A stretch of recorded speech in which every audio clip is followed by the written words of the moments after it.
আসসালামু আলাইকুম প্রিয় ইবিআই, আশা করি তোমরা সবাই ভালো আছো এবং সুস্থ আছো। আমি একদম যথাসময়ে তোমাদের সামনে উপস্থিত হয়েছি একটা নতুন টপিক নিয়ে। টপিকটার নাম হচ্ছে 18 বছর বয়স। ঠিক আছে। গতদিন আমরা মাসে বেশি পড়ছিলাম, তো এক্সাম না নেওয়া পর্যন্ত তো আমরা সলভ ক্লাস করাই না। আজকে আমরা কি করব? আজকে আমরা হচ্ছে 1 মিনিট, একটু দাঁড়াও, আমার কলটাকে একটু কেটে দেই। 1 মিনিট। হুম, 1 মিনিট। হ্যাঁ, তোমরা একটু বলো সবকিছু শোনা যাচ্ছে কিনা। আমি একটু মেসেজের রিপ্লাইটা দিয়ে দিই।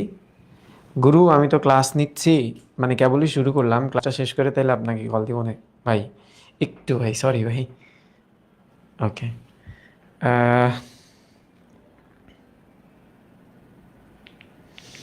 তোমরা সবাই যুক্ত হও।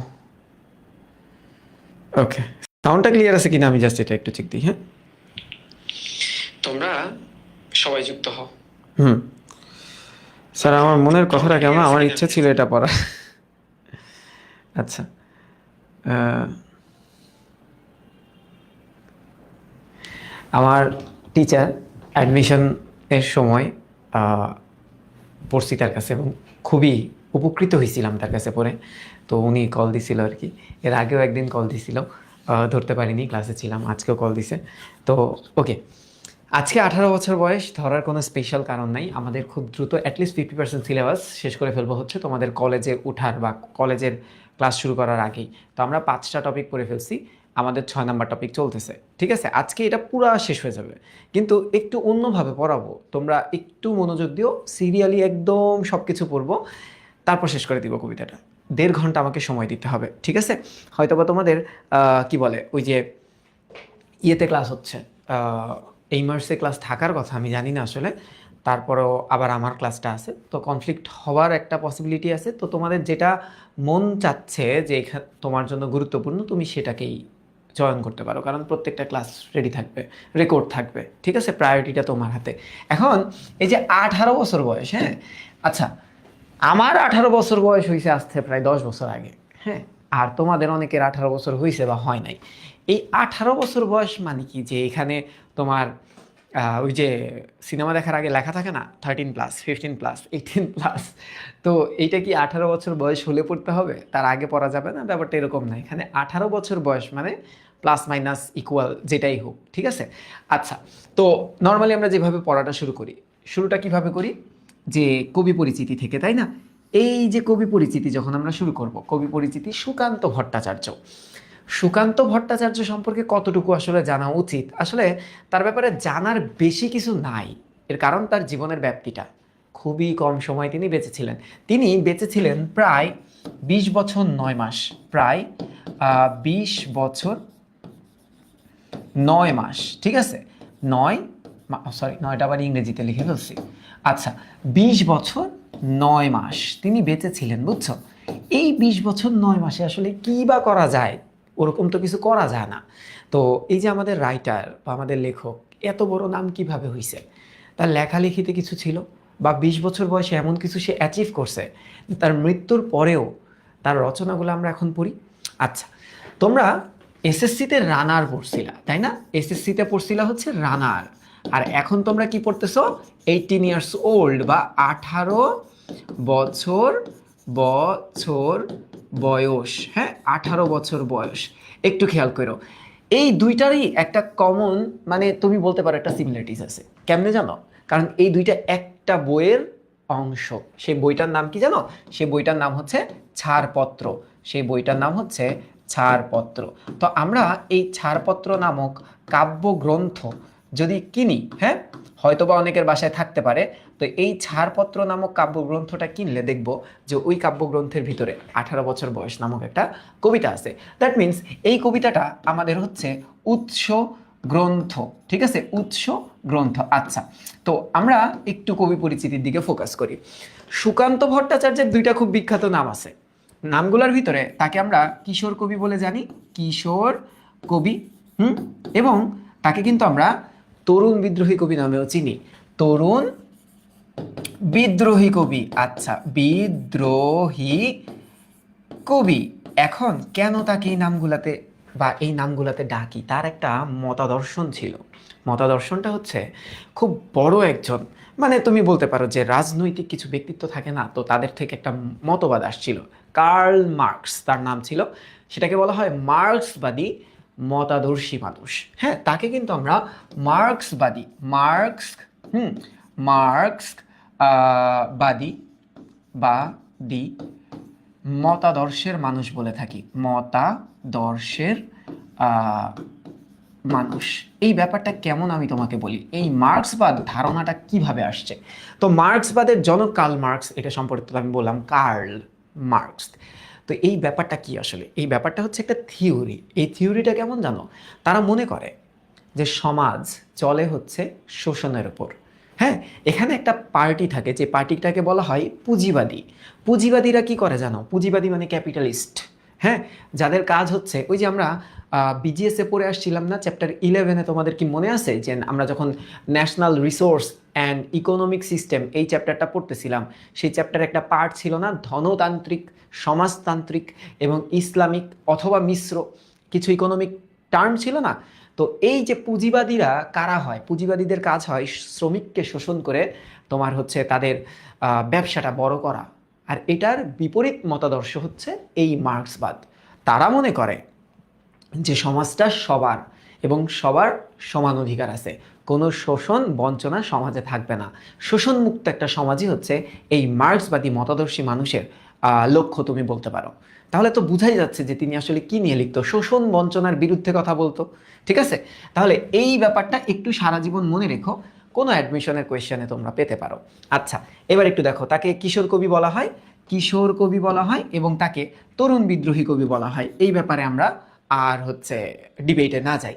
তার একটা ইংরেজি নাম আছে, কখনো কোনো জায়গায় বিশেষ করে ধরো এই যে ইংলিশ লিটারেচার টাইপ কিছু কোয়েশ্চেনে সরাসরি কিছু ওয়ার্ড দিয়ে দেয় যে fire and flower of Renaissance কাকে বলা হয়। ঠিক আছে, fire and flower of Renaissance কাকে বলা হয়, একটু দেখো। ফ্লাওয়ার, ফ্লাওয়ার অ্যান্ড ফায়ার, হ্যাঁ, ফায়ার অফ রেনেসা। রেনেসা কথাটার অর্থ কি জানো, রে নে সা, এই কথাটার অর্থ হচ্ছে নবজাগরণ। বোঝা গেছে, এই এই নামেও তাকে ডাকা হয়। তো তোমরা এইটাকে একটু দাগায় রাখতে পারো, কোনো জায়গায় কখনো পাবা ইনশাল্লাহ। ওকে, তো আমরা তার নাম নিয়ে আর কোনো ডিবেটে যাব না। এখন একটু দেখো, সুকান্ত ভট্টাচার্যের জন্ম যেটা, সেটা হচ্ছে 1926 সালে। 1926 সালের আশেপাশে তোমাদের পরিচিত কোনো কবি জন্মগ্রহণ করেনি। হ্যাঁ, 1926 সালে একটা ঘটনা আছে, সেই ঘটনাটা হচ্ছে সুফিয়া কামালের প্রথম কবিতা বাসন্তী। এটা সওগাত পত্রিকায় প্রকাশিত হয়েছিল 1926 সালে। হ্যাঁ, তো তোমরা চাইলে এই ইনফরমেশনটা লিখে রাখতে পারো। এবার একটু দেখো, এই যে 15ই আগস্ট, এই তারিখটা আমাদের ওই যে 1 বছর আগেও আমাদের জাতির ড্যাডি, তার কি বলতো, এটা তোমরাই জানো ভালো মতো। কমন একটা সিনারিও আরও একটা আছে, দেখো তো এই গোপালগঞ্জ জায়গাটা কি পরিচিত লাগে কিনা তোমাদের। গোপালগঞ্জের কোটালীপাড়ায় তার পৈতৃক নিবাস। হ্যাঁ, আচ্ছা, তার পিতার নাম নিবারণ চন্দ্র ভট্টাচার্য, মায়ের নাম সুনীতি দেবী। ঠিক আছে, ছোটবেলা থেকেই সুকান্ত ছিল অত্যন্ত রাজনীতি সচেতন। এইটা একটু দাগায় রাখো দয়া করে এমসিকিউ এর জন্য।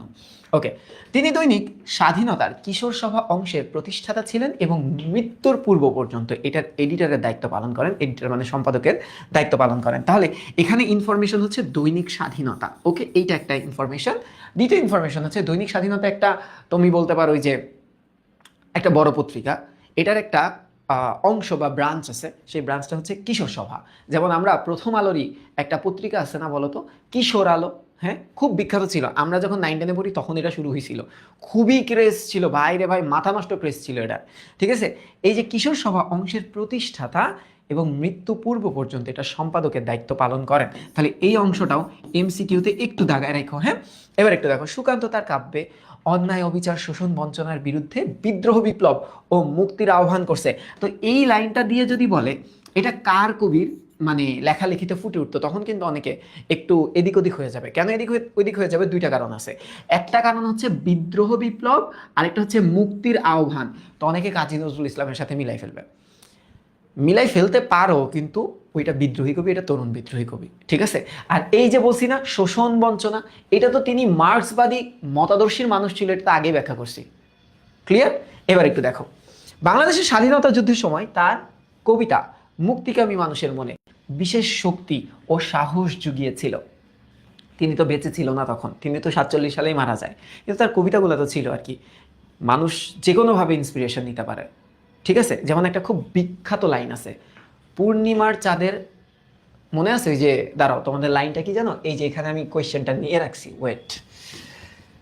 পূর্ণিমার আলো যেন ঝলসানো রুটি, খুব বিখ্যাত একটা লাইন আছে, দেখো তো এই লাইনটা, এই যে পূর্ণিমার আলো চাঁদ যেন ঝলসানো রুটি, হ্যাঁ, এত সুন্দর লাইন। এই লাইনটা আমার এত ভালো লাগে যে একটা তরুণ, হ্যাঁ মানে আমাদের বয়সীও তো ছিল না, আমরা তো তাও বড় হয়ে গেছি, 27-28 বছর 30 বছরে হয়ে গেছি, আর সেই মানুষটা ছিল মাত্র 19-20 বছর বয়সী। সে এই লাইনটা কেমনে লিখতে পারে যে পূর্ণিমার চাঁদ যেন ঝলসানো রুটি। এখন তোমরা অনেকে এই লাইনটা ধরতে পারো নাই, কেন জানো, আমি তোমাকে বলি, যে পূর্ণিমার চাঁদ কি বলো তো, অপরূপ সৌন্দর্যের প্রতীক, এইটুক তো আমরা বুঝি, হ্যাঁ, যে এইটা হচ্ছে অপরূপ, অপরূপ সৌন্দর্যের প্রতীক, তাই না। দেখো তার লেখালেখি সম্পর্কে একটু ধারণা দেই, সৌন্দর্য এর প্রতীক, তাই না। আচ্ছা, এখন ঝলসানো রুটির সাথে কি তুলনা করছে বলো তো, ঝলসানো রুটি এটা কি কারোর খেতে ভালো লাগে? এই ঝলসানো রুটি বলতে অভাব অনটনকে বোঝানো হচ্ছে, অভাব কিংবা দারিদ্র্যকে বোঝানো হচ্ছে। দেখো, মানুষ যদি দারিদ্র হয়ে থাকে বা দরিদ্র হয়ে থাকে, তার যদি দারিদ্র থাকে মানে দরিদ্রতা থাকে, হ্যাঁ জীবনে, তার যদি অভাব থাকে, তার জীবনে যদি দীনতা থাকে, হ্যাঁ দীনতা থাকে, তবে এই সুন্দর পৃথিবীটাও তার কাছে অর্থহীন লাগে। তাই বলা হয়েছিল যে পূর্ণিমার চাঁদ ওই সকল মানুষের কাছে কিন্তু ঝলসানো রুটির মতো, যে সকল মানুষ অভাব অনটনের সাথে যুদ্ধ করতেছে। তো দেখো এই ছোট্ট একটা মানুষ এত ভারী একটা লাইন কেমনে লিখলো, তার মানে তার কিন্তু একটু ক্ষমতা ছিল, লেখালেখির একটা ক্ষমতা ছিল, ব্রেইন খুব শার্প ছিল। এবার একটু আসো, আচ্ছা, খেয়াল করো, ছাড়পত্র তার বিখ্যাত কাব্যগ্রন্থ। এমন কথা আছে যে ছাড়পত্র হচ্ছে তার মৃত্যুর 3 থেকে 4 মাস পর প্রকাশিত হয়েছিল। তার মৃত্যুর আমি 4 মাসই লিখে দিলাম, মৃত্যুর 4 মাস পর, 4 মাস পর প্রকাশ পাইছিল, প্রকাশ পায়, ঠিক আছে। তো তার মৃত্যু যদি হিসাব করো যে 13ই মে তিনি যদি মারা যায়, জুন জুলাই আগস্ট সেপ্টেম্বর মাসে প্রকাশ পাওয়ার কথা না এই বইটা, তো অনেক জায়গায় তোমরা একটা জিনিস পাবা, এই যে ছাড়পত্রটা, হ্যাঁ অনেক জায়গায় দেখবা পাশে লেখা 1948 সাল, কিন্তু অ্যাকচুয়াল ক্যালকুলেশনে যদি আমরা যাই তাহলে এটা 1947 সালেই হয়। আচ্ছা, তার অন্যান্য কাব্যগ্রন্থের ভিতরে আছে হচ্ছে দেখো ঘুম নেই, পূর্বাভাস, অন্যান্য রচনাগুলোর ভিতরে আছে দেখো মিঠে করা, অভিযান, হরতাল ইত্যাদি, ঠিক আছে, হরতাল ইত্যাদি। এইবার একটা জিনিস দেখো, তিনি ফ্যাসি বিরোধী, মনে আছে এই যে ফ্যাসিবাদ, তো এই শব্দটার সাথে তো আমরা খুব পরিচিত, ফ্যাসিস্ট। ফ্যাসিস্ট কারা হয়? যারা ক্ষমতাকে এই যে নিজের কাছে রাখে, হ্যাঁ নিজের কাছে ধরে রাখে, যেমন শেখ হাসিনা ছিল একটা ফ্যাসিস্ট। তিনি আবার ফ্যাসি বিরোধী ছিল, যে এরকম একনায়কতন্ত্র ডিক্টেটরশিপ তিনি পছন্দ করতো না, বুঝতে পারছো, তিনি তো সাম্যে বিশ্বাসী ছিল। তো দেখো তিনি ফ্যাসি বিরোধী লেখক শিল্পী সংঘের পক্ষে, এটা একটা পুরাটা একটা টার্ম, আকাল নামে একটি কাব্যগ্রন্থ সম্পাদনা করেন। এই যে তার জীবদ্দশায় মানে বেঁচে থাকাকালীন, তার বেঁচে থাকাকালীন প্রকাশ পাওয়া একমাত্র গ্রন্থ, প্রকাশ পাওয়া একমাত্র গ্রন্থ এই যে এটা, বাদবাকি যত কিছু আছে সব তার মৃত্যুর পরে, বুঝতে পারছো। আর এটার এই কাব্যগ্রন্থের থিমটা কি ছিল জানো? 50-এর মনন্তর নিয়ে লিখছিল। কিসের মনন্তর? 50-এর মনন্তর, 50-এর মনন্তর, মানে উচ্চারণটা হচ্ছে মন্বন্তর, হ্যাঁ দুর্ভিক্ষ নিয়ে তিনি লিখছিল এটা। ডান। এবার একটু বলো তার মৃত্যুটা কবে হয়? তার মৃত্যুটা হয় 1947 সালে। 1947 সালের খুব বড় ইভেন্ট কি ছিল? দেশভাগ, হ্যাঁ এই যে উপমহাদেশ বা ভারত পাকিস্তানের ভাগ, ভারত পাকিস্তান ডিভাইডেশন, ওকে ভাগ। তাহলে ওই সালে এইটাই বড় একটা ইভেন্ট ছিল আর কি। তিনি মাত্র 21 বছর বয়সে, মাত্র বলতে তুমি প্রায় দিবা এখানে, যে প্রায় 21 বছর বা 20 বছর 9 মাস বয়সে যক্ষায় আক্রান্ত হয়ে মৃত্যুবরণ করেন। তার মৃত্যুর কারণটা ছিল হচ্ছে যক্ষা। ঠিক আছে, যক্ষায় আক্রান্ত হয়ে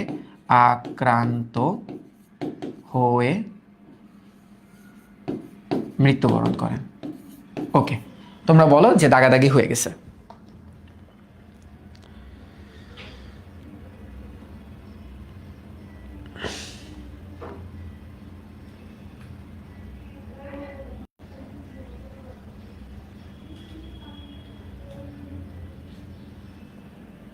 আচ্ছা, তোমাদের বইতে না থাকার কারণ তোমাদের বইটা একটু চেঞ্জ করা, মানে এটা তো পুরান বই, কোনো সমস্যা নেই, ঠিক আছে, ভয় পাওয়ার কোনো রিজন নেই। এবার একটু দেখো, এবার আমরা মূল রচনায় যাব। হ্যাঁ, 18 বছর বয়স, 18 বছর বয়স। ওকে, এই 18 বছর বয়সের সাথে কবি সরাসরি কয়েকটা কথা বলে দিছে। হ্যাঁ, যে 18 বছর বয়স দুঃসহ, 18 বছর বয়স কাঁদতে জানে না, 18 বছর বয়স ভয়ঙ্কর, 18 বছর বয়স দুর্বার। মানে শিরোনাম শব্দ কি বলতো, 18 বছর বয়স। এই শিরোনাম শব্দটা টোটাল রচনায় আছে 4 বার। ওকে, শিরোনাম শব্দটা টোটাল আছে 4 বার। তোমরা গুনে টুনে দেখবা যে না ভাই, এটা তো 7 বার আছে। তোমরা খেয়াল করবা যে 18 বছর বয়স, তার সাথে কোনো আকার একার কিচ্ছু নাই, এমন শব্দ আছে 4 বার। এ দেখো, 18 বছর বয়স। হ্যাঁ, এরকম শব্দ আছে, দেখো এই যে এরকম শব্দ আছে হচ্ছে তোমাদের টোটাল 4 বার। তোমরা যদি একটু তোমাদের বইটা খোলো, তাহলে তোমরা দেখবা 1 number line, 8 number line, 13 number line এবং 17 নাম্বার লাইন। 1 নাম্বার লাইনে বলা 18 বছর বয়স কি দুঃসহ। ঠিক আছে, 8 নাম্বার লাইনে দেখো কি বলা আছে, 18 বছর বয়স জানে না কাদা। 13 নাম্বার লাইনে একটু দেখো যে 18 বছর বয়স ভয়ঙ্কর, এবং 17 নাম্বার লাইনে দেখো 18 বছর বয়স যে দুর্বার। ঠিক আছে, তো সিঙ্গেল 18 বছর বয়স আছে হচ্ছে 4 বার। এটা একটু মাথায় রেখো, খালি এত ডিপলি পড়ার দরকার নাই।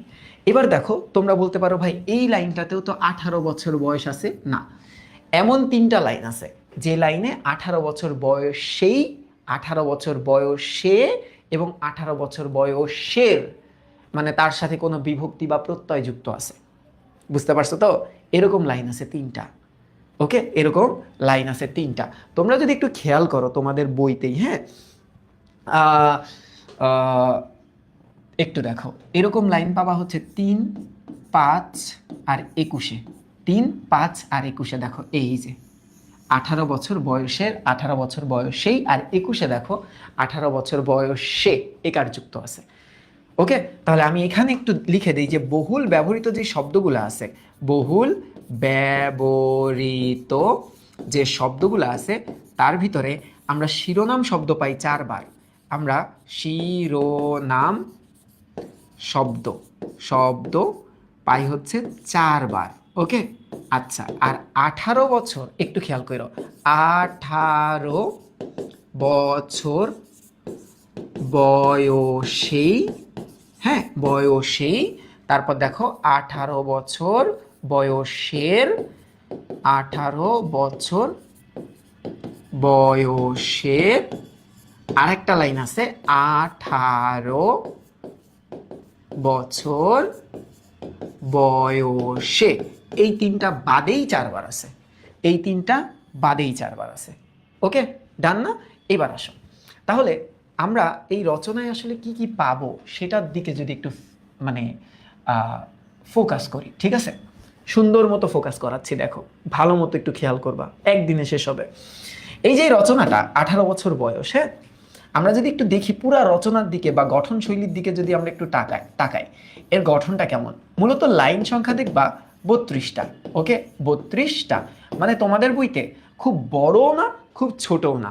আর মনে রাখবা, কবিতার লাইনকে কিন্তু বলা হয় চরণ। ওকে, কবিতার লাইনকে বলা হয় চরণ। আচ্ছা, এই কবিতায় প্যারা কয়টা আছে বলো তো? কবিতার প্যারাকে তো আমরা বলি স্তবক। প্যারা আছে কয়টা? প্যারা তোমরা মাথায় রাখবা, প্যারা আছে হচ্ছে 8টা। হ্যাঁ, 8টা। তাহলে প্রতি স্তবকে একটু খেয়াল করো যে প্রতি স্তবকে লাইন আছে হচ্ছে 4টা করে, 4টা করে। Very easy. কেমনে? এই যে দেখো, প্রথম চারটা নিয়ে একটা স্তবক, দ্বিতীয় চারটা নিয়ে একটা স্তবক, তৃতীয় চারটা নিয়ে একটা স্তবক। ওকে, এবার যদি আমরা একটু দয়া করে ইয়ের দিকে তাকাই, কি বলে, ছন্দের দিকে তাকাই, যে কবিতাটি খুব স্পিডে পড়বো, কারণ আমরা তো পড়ছি, এই ব্যাপারগুলো তো আমরা জানি, তাই না? আচ্ছা, এই কবিতাটা না মাত্রাবৃত্ত ছন্দে রচনা করা, মাত্রাবৃত্ত ছন্দে রচনা করা। ওকে, ছন্দে রচনা করা।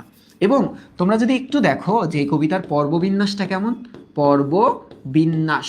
ওকে, এগুলো কিন্তু অ্যাডমিশনে প্রশ্ন আসবে, সবগুলো আসবে, যেভাবে লিখে দিচ্ছি এভাবেই আসবে, তোমাদের একটু পরেই সলভ করাবো, দেখবা। এই কবিতার যে পর্ববিন্যাসটা, এটা অনেকটা এমন, এটা কেমন, অনেকটা এমন। দেখো, এটা হচ্ছে 6+6+2, মানে প্রতি লাইনে তুমি শিওর থাকো যে 14টা করে অক্ষর আছে। ঠিক আছে, প্রতি লাইনে 14টা করে অক্ষর তুমি পাচ্ছ। এখন তোমরা বলতে পারো, ভাই 14টা করে অক্ষর মানে কি হচ্ছে ওই অমিত্রাক্ষরের মতো, মানে কি হচ্ছে ভাই ওই বিভীষণের প্রতি মেঘনাদের মতো? না, এটা নর্মাল, এটা নর্মাল, এটা সমিত্রাক্ষর ছন্দে লেখা, এটা ওলট পালট ছন্দে না। দেখো, ছন্দের একটা মিল আছে, এই যে স, তারপর কি, মানে সহ, তারপর ঝুঁকি, তারপর রহ, তারপর উকি, মিল আছে, অন্ত মিল আছে। সো এটা ওই অমিত্রাক্ষর বা সনেটের দিকে যাওয়ার দরকার নাই, এটাই প্রত্যেকটা লাইনে তুমি 14টা অক্ষর পাবা। তুমি যদি গণনা করে দেখতে চাও, তুমি গণনা করতে পারো।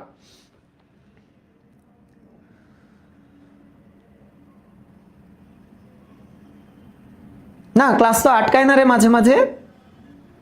ক্লাস তো আটকায় না মাঝে মাঝে। তাহলে এই যে গঠন না, এখন আমরা যদি এই গঠন দিয়ে মূল ভাব বোঝার চেষ্টা করি, কি দিয়ে একটু খেয়াল করো, আমরা যদি গঠন দিয়ে মূল ভাবটা বোঝার চেষ্টা করি, দিয়ে মূল ভাব, হ্যাঁ, মূল ভাব বোঝার চেষ্টা করি, তাহলে এই পুরা কবিতাকে আমরা 3 ভাগে ভাগ করতে পারি। পুরা কবিতাটাকে আমরা 3 ভাগে ভাগ করতে পারি। কেমনে? দেখো, আমরা যদি প্রথম 12 লাইনের দিকে তাকাই, 12 line plus 12 line plus 8 line হইল 32, 12 12 24, আর 8 হচ্ছে 32। আমরা যদি এই কবিতাটাকে এই 3 ভাগে ভাগ করি, মানে এই 12 লাইন মানে হচ্ছে প্রথম স্তবক, এই 12 লাইন মানে হচ্ছে তোমার হচ্ছে 13 থেকে নিয়ে 24 নাম্বার লাইন, এটা 1 থেকে 12, আর এইটা হচ্ছে 13 থেকে 24 নাম্বার লাইন। ওকে, আর এইটা হচ্ছে 25 থেকে 32 নাম্বার লাইন। এইভাবে যদি আমরা ভাগ করি, তাহলে কবিতাটাকে খুব সুন্দর মতো বুঝতে পারবো। হ্যাঁ, আমি যদি নাও পড়াই তাও তুমি বুঝতে পারবা। কেমনে বুঝতে পারবা? দেখো, আমি তোমাদেরকে বলি, এই যে প্রথম 12 লাইনে 18 বছর বয়সের যে ইতিবাচক দিক আছে, সেটা কবি একটু বোঝানোর চেষ্টা করছে। কোন দিক? ইতিবাচক দিক, ইতিবাচক দিক। 18 বছর বয়সের ইতিবাচক যত দিক আছে না, যেমন আমি তোমাদেরকে একটু যদি বলি, দেখো 18 বছর বয়সের ইতিবাচক দিকের মধ্যে কি কি আছে। 18 বছর বয়স কি দুঃসহ, বিরাট দুঃসাহসেরা দেয় উকি, মাথা তুলবার ঝুঁকি নাই, তারপর কি দেখো, কোনো ভয় নাই, তারা ভাঙতে চায় পাথর সমান বাধা, তারপর তারা মাথা নোয়ায় না, তারা কাঁদতে পারে না, তারা রক্তদানের পুণ্যটা বোঝে, তারা স্টিমারের মতো চলে, তারা প্রাণ দেওয়া নেওয়ার ঝুলিটা থাকে না শূন্য, মানে দেশ জাতি এবং সমাজের জন্য তারা প্রাণ দিতেও পারে এবং নিতেও পারে। দেখো, শপে আত্মাকে শপথের কোলাহলে, মানে কি নিজের আত্মাটাকে তারা ভালো কিছু শপথে বিলায় দেয়। এই যে ইতিবাচক যত দিক আছে, তুমি প্রথম 12 প্যারায় পাবা, মানে 12টা লাইনে পাবা। 12টা লাইন মানে প্রথম 3টা স্তবকে, প্রথম 3টা স্তবকে। এবার যদি দেখো, 18 বছর বয়সের কিছু নেতিবাচক দিক আছে, মানে এই বয়সটা কেন ভয়ঙ্কর, কবি কিন্তু ব্যাখ্যা করছে খুব সুন্দর মতো। তো এই ভয়ঙ্কর দিকগুলা সম্পর্কে যদি আমার জানতে হয়, আমি দয়া করে পড়বো কি 13 থেকে 24 নম্বর লাইন, এটা হচ্ছে নেতিবাচক দিকগুলা। হ্যাঁ, নেতিবাচক। এরপরে না, লাস্ট যেই 8 লাইন, কবি একটা সামারি বা কনক্লুশন টানার চেষ্টা করছে, যে সে 18 বছর বয়সের জয়ধ্বনি শোনে। জয়, এটার উচ্চারণটা জয়ধ্বনি, ঠিক আছে? মানে ভালো খারাপ যত দিক বিবেচনাই করি না কেন, 18 বছর বয়সটাই ভালো। এখন 18 বছর বয়সটা ভালো মানে কিন্তু এই না যে পুরা পৃথিবীর সবার বয়স 18 হইতে হবে, বাকি সবগুলি tata bye bye see you, এরকম না। যে 18 বছর বয়সে যে আমাদের ভিতরে এনার্জি, উদ্দীপনাটা থাকে, বা আমাদের যে মন মানসিকতাটা থাকে, ওরকম মন মানসিকতা যাতে প্রত্যেকটা মানুষের মধ্যে ঢুকে যায়। বুঝতে পারছো তো? তাহলে আমরা যদি কন্টেন্ট ব্যাখ্যা করি, তাহলে গঠন দিয়ে মূল ভাবটা বুঝতে পারবা, যে 3 ভাগে ভাগ করতে হবে এই কবিতাটাকে। ওকে,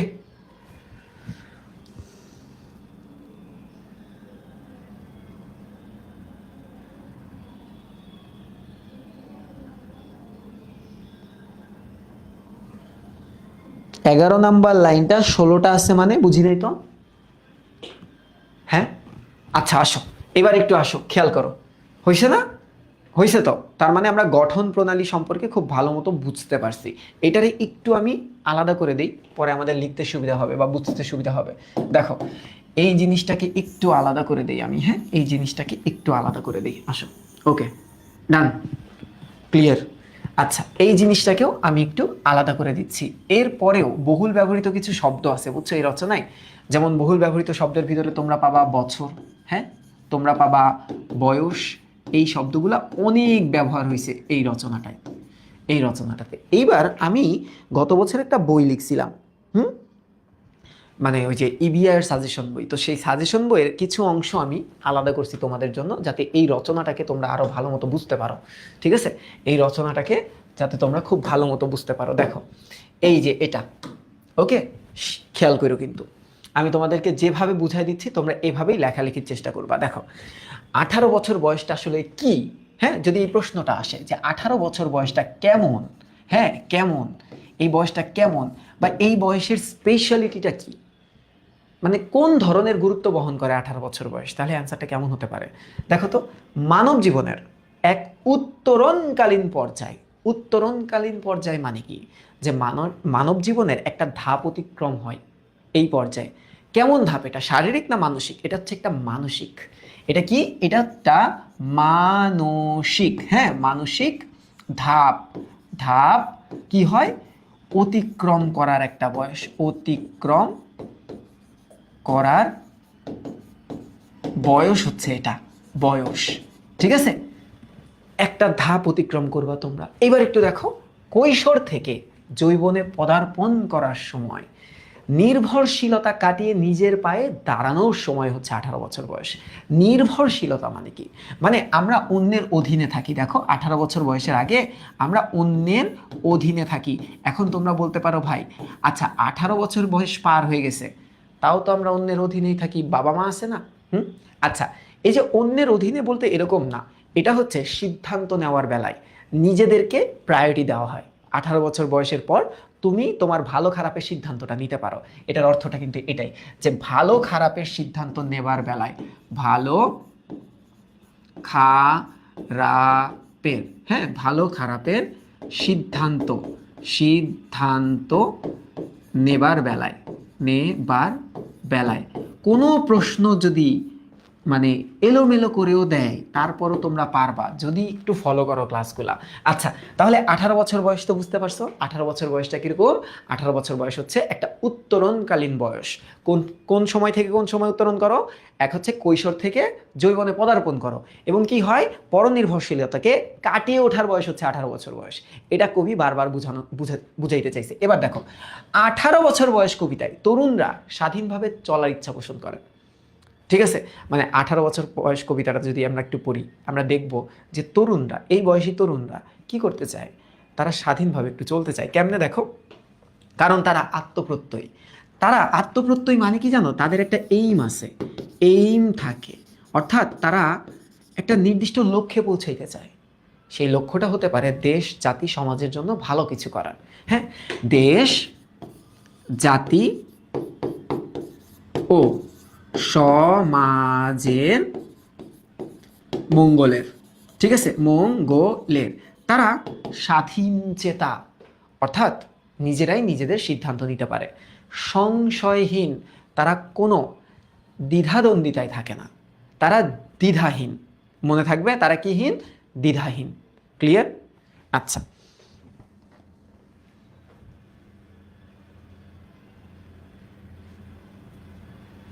ওকে, একটু মনোযোগ দিয়ে দাও, হ্যাঁ একটু মনোযোগ দাও, তাহলে পুরা ব্যক্তি মানে পুরা ব্যাপারটা তোমরা বুঝতে পারবা। এইবার আমরা এই যে রচনাটাই যাব, দেখো এই যে রচনাটাই যাচ্ছি আমরা, একটু খেয়াল করো, এই যে রচনাটাই যাচ্ছি না, ভালো মতো একটু খেয়াল করো। হ্যাঁ এই রচনায় আমি তোমাদের কি বুঝাইতে চাইতেছি, বা এই রচনা আসলে কি প্রকাশটা করতে চাইতেছে, খেয়াল করো। এমন একটা রচনা, যেই রচনার শব্দার্থ ও টিকা মানে 13টা লাইনের ব্যাখ্যা দেওয়া আছে। বিশ্বাস করো, তোমাদের পুরো রচনাটা হচ্ছে 32 লাইনের, তার ভিতরে 13টা লাইনের ব্যাখ্যা তোমাদের বইতেই আছে। তো আমাদের বাইরে কিন্তু গাইড বা টেস্ট পেপার পড়া লাগবে না। গাইড বা টেস্ট পেপার পড়ার জন্য মাত্র 5টা লাইন আছে, সেগুলো আমি তোমাদের আজকে বুঝিয়ে দিব, ঠিক আছে? তো সবাই একটু শুরু করি আমরা। দেখো, 18 বছর বয়স কি দুঃসহ। দুঃসহ মানে কি জানো? দুঃসহ মানে যা সহজে সহ্য হয় না, অসহনশীল। পাশে একটু লিখে ফেলো, অসহন, অসহনশীল। 18 বছর বয়সটা কেমন? একটা অসহনশীল বয়স, খুব একটা সহ্য করা যায় না। তোমরা এখন বলতে পারো, ভাই এটা না আপনি একটু আগে বললেন ভালো দিক, তাহলে এটা খারাপ হয়ে গেল না? অসহনশীল মানে যেটা সহ্য করা যায় না এটা খারাপ না? না, এটা খারাপ না। কেন জানো? ধরো তুমি একজনের অধীনে ছিলা, এখন তুমি বের হয়ে আসছো, এই যে ট্রানজিশনাল পিরিয়ডে তোমার একটু প্রবলেম হবে, কিন্তু এই প্রবলেমটাকেই তুমি পরে শক্তিতে রূপান্তর করতে পারবা। তুমি এক্সপিরিয়েন্সড হবা এবং বিভিন্ন ধরনের অভিজ্ঞতা গ্যাদার করে তুমি সামনের জীবনে আগায় যাবা। তাহলে দেখো, 18 বছর বয়স কি দুঃসহ মানে অসহনশীল একটা বয়স। স্পর্ধায় নেই মাথা তোলবার ঝুঁকি। স্পর্ধা মানে কি? স্পর্ধা কথাটার অর্থ হচ্ছে সাহস। স্পর্ধা কথাটার অর্থ হচ্ছে সাহস, সাহস, ঠিক আছে? স্পর্ধা, স্পর্ধাটাকে আমরা বাঙালিরা কিংবা ধরো আমাদের সিনিয়ররা এই শব্দটাকে একটা নেগেটিভ শব্দ ধরে না, কি স্পর্ধা, মুখের উপরে কথা বলে ফেললো, অহংকার হিসেবেও ধরা হয়। এই কথাটাকে অহংকার হিসেবেও ধরা হয়, অহংকার। স্পর্ধায় নাই মাথা তুলবার ঝুঁকি মানে কি বলতো? যে অন্যের অধীন থেকে বেরিয়ে আসার সাহসটা দেখায়। তাহলে লিখলাম, হ্যাঁ, যে অন্যের অধীন থেকে, একটু খেয়াল করো, অন্যের অধীন থেকে, অধীন, ঠিক আছে, থেকে বের হয়ে আসে, অন্যের অধীন থেকে বের হয়ে আসার সাহসটা দেখায়। এই কারণে বলা হয়েছে স্পর্ধায় নাই মাথা তুলবার ঝুঁকি। তো এটা একটা রিস্ক না? এবার দেখো, 18 বছর বয়সে অহরহ, অহরহ মানে কি? প্রায়, প্রায়, রেগুলারলি, হ্যাঁ। 18 বছর বয়সে প্রায়ই কি হয় দেখো তো? প্রায় বিরাট দুঃসাহসেরা দেয় উকি। এখন দুঃসাহস মানে কি জানো? বড় বড় স্বপ্ন উকি দেয় তোমার মনে। তোমার অনেক বড় কিছু হইতে মন চায়, তোমার মনে হবে আর্মি অফিসার হব, তোমার মনে হবে পলিটিশিয়ান হব, তোমার মনে হবে তুমি বড় একটা কোম্পানির মালিক হবা, তোমার মনে হবে তুমি একটা ব্যবসায়ী হবা। তো এখানে বিরাট দুঃসাহসেরা মানে কি বলতো? বড় বড় স্বপ্ন, বড় বড় স্বপ্ন বুনতে শুরু করে, বুনতে শুরু করে তরুণরা। বুঝতে পারছো? এখন আমাদের এইটা তো নর্মালি আমরা রিং পড়ছি না, এটার তো ভাবার্থ আছে যেটা বড়। তাহলে আমরা যদি একটু, তোমরা যদি একটু মনোযোগ দাও, এই যে 3টা লাইন, 1, এই যে 2 এবং এই যে দেখো 3, হ্যাঁ, 4টা লাইনের ভিতরে 3টা লাইনের ব্যাখ্যা আমরা একটু বোঝার চেষ্টা করবো এখন। এই ব্যাখ্যাটা বুঝতে আমাদের কই যেতে হবে? এই ব্যাখ্যাটা বুঝতে আমাদের এখানে আসতে হবে। একটু খেয়াল করো, সব ভালো মতো বুঝাই দিব, হ্যাঁ। আমার কাছে পড়ার পর বাসায় আর পড়ার দরকার নেই, পরীক্ষার আগে ছাড়া। দেখো কি বলা হয়েছে, 18 বছর বয়স কি দুঃসহ বলতে আসলে কি বোঝানো হয়েছে দেখো। এই বয়স মানব জীবনের এক উত্তরণকালীন পর্যায়, মানে কি একটা ট্রানজিশনাল ফেজ, ট্রানজিশনাল ফেজ, ঠিক আছে? ট্রানজিশনাল ফেজ, যেই টাইমে অ্যাকচুয়ালি তুমি আইডেন্টিটি ক্রাইসিসে ভুগো।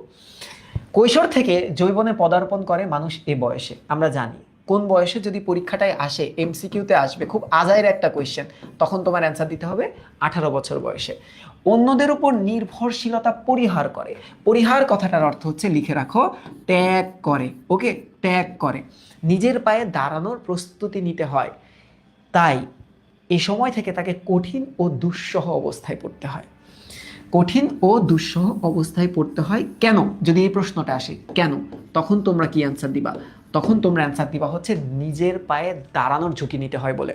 তাহলে যে কয়েক ধরনের প্রশ্ন আসতে পারে, সেই কয়েক ধরনের প্রশ্ন সম্পর্কে আমি তোমাদেরকে আইডিয়াটা দিয়ে দিলাম। এবার দেখো, স্পর্ধায়, এটার উচ্চারণ কি জানো? স্পর্ধা, স্পর্ধা, এটার উচ্চারণ হচ্ছে এইটা, স্পর্ধা, স্পর্ধা, ঠিক আছে? আর যদি বলা হতো স্পর্ধাই, তখন এটা হতো। স্পর্ধায় নেয় মাথা তুলবার ঝুঁকি। সো এটা তো তোমরা বুঝতেই পারছো। এখানে দেখো, অন্যের উপর নির্ভরশীলতা পরিহার করে মাথা উঁচু করে স্বাধীনভাবে চলার ঝুঁকি এ বয়সের মানুষে নিতে থাকে। ডান? এইটা একটু দাগায় রাখো অনুধাবনের জন্য, এই অনুধাবনটা খুবই গুরুত্বপূর্ণ। গুরুত্বপূর্ণ, অনুধাবন, ঠিক আছে, গুরুত্বপূর্ণ। ওকে ফাইন, এবার একটু আসো। বিরাট দুঃসাহসেরা দেয় উকি, এইটা বলতে কি বোঝানো হয়েছে? এই যে দেখো, নানা দুঃসাহসী স্বপ্ন, কল্পনা ও উদ্যোগ, যেটা তোমাদেরকে বললাম, এই বয়সের তরুণ মনকে ঘিরে ধরে।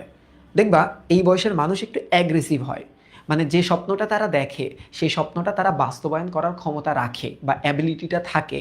ধরো এখন আমার যে বয়স, আমার বয়সে কিন্তু আমি তোমাদের মতো স্বপ্ন দেখতে পারবো না, কারণ আমি প্রায় 10 বছর পিছানো তোমার থেকে। এখন তুমি বলো পিছানো মানে আপনি তো আগানো না, এই স্বপ্ন দেখার বেলায়, কারণ তোমরা এটাকে বাস্তবায়ন করতে পারবা, আমাদের পক্ষে এটা আর বাস্তবায়ন করা সম্ভব না। আমি নতুন করে স্বপ্ন দেখতে পারবো না, আমি নতুন করে এখন বিজ্ঞানী হওয়ার স্বপ্ন দেখতে পারবো না, আমি নতুন করে এখন একটা পুলিশ অফিসার হওয়ার স্বপ্ন দেখতে পারবো না, আমি নতুন করে একটা ডাক্তার হওয়ার স্বপ্ন দেখতে পারবো না, যেটা তোমরা পারবা। বুঝতে পারছো তো? লেখো ডান।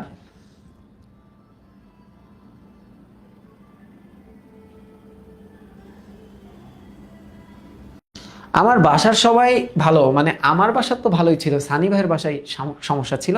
তবে আমার কেমন জানি জ্বর জ্বর লাগতেছে, খুবই বাজে লাগতেছে, ক্লাসটা নিয়ে মনে হয় কেলায় যেতে হবে আমার। এবার একটু আসো, এবার আমরা আবার চলে যাই এই জায়গায়। হ্যাঁ, খুব ভালো মতো পড়তে হবে। দেখো, তাড়াতাড়ি শেষ করব আমরা, খুব সুন্দর মতো, কিচ্ছু বাকি থাকবে না। এবার বলতেছে কি দেখো, পদাঘাতে চাই, ভাঙতে চাই, পাথর বাঁধা। পদাঘাতে মানে পা দিয়ে আঘাত, ওকে, ভাঙতে চাই, পাথর বাঁধা, এটা মানে কি?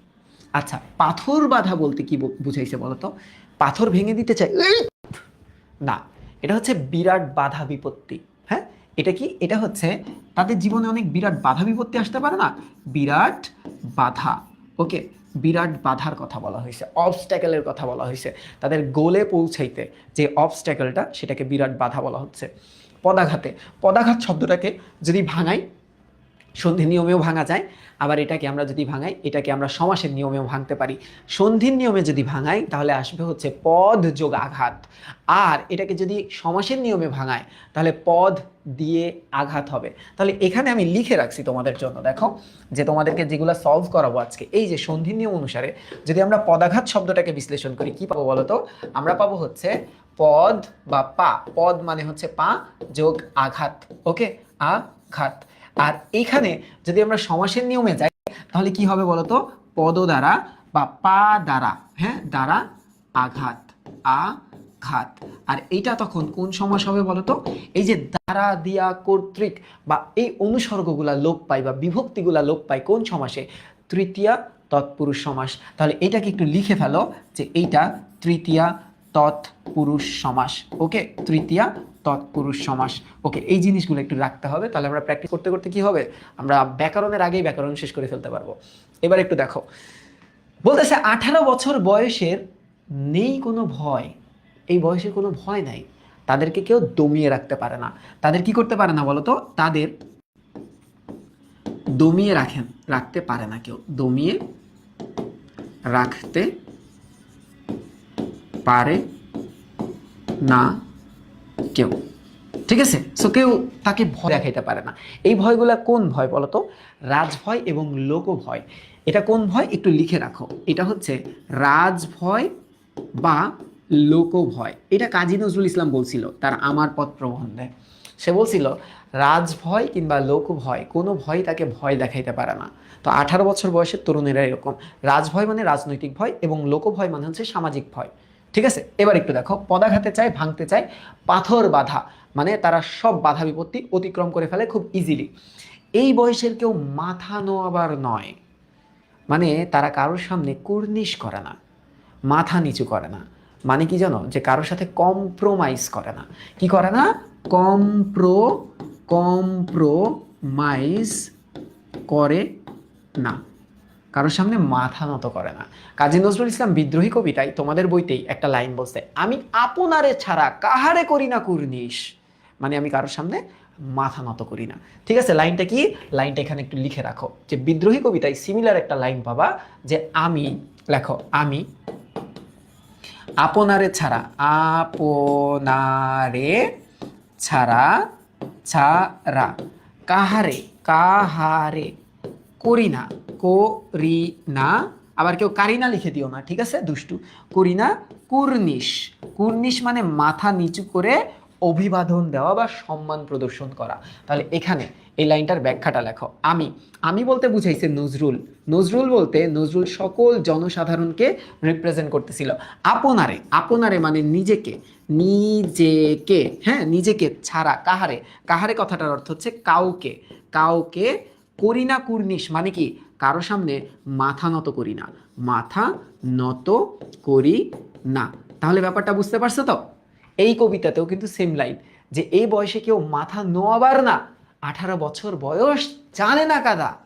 দেখো তরুণ বয়সে তো তারা অনেক কান্না করছে, কিন্তু বড় বয়সে তারা আর কান্দে না, তারা মানসিকভাবে খুবই দৃঢ়, তারা মানসিকভাবে, মানসিকভাবে, ভাবে অনেক দৃঢ়, হ্যাঁ দৃঢ়।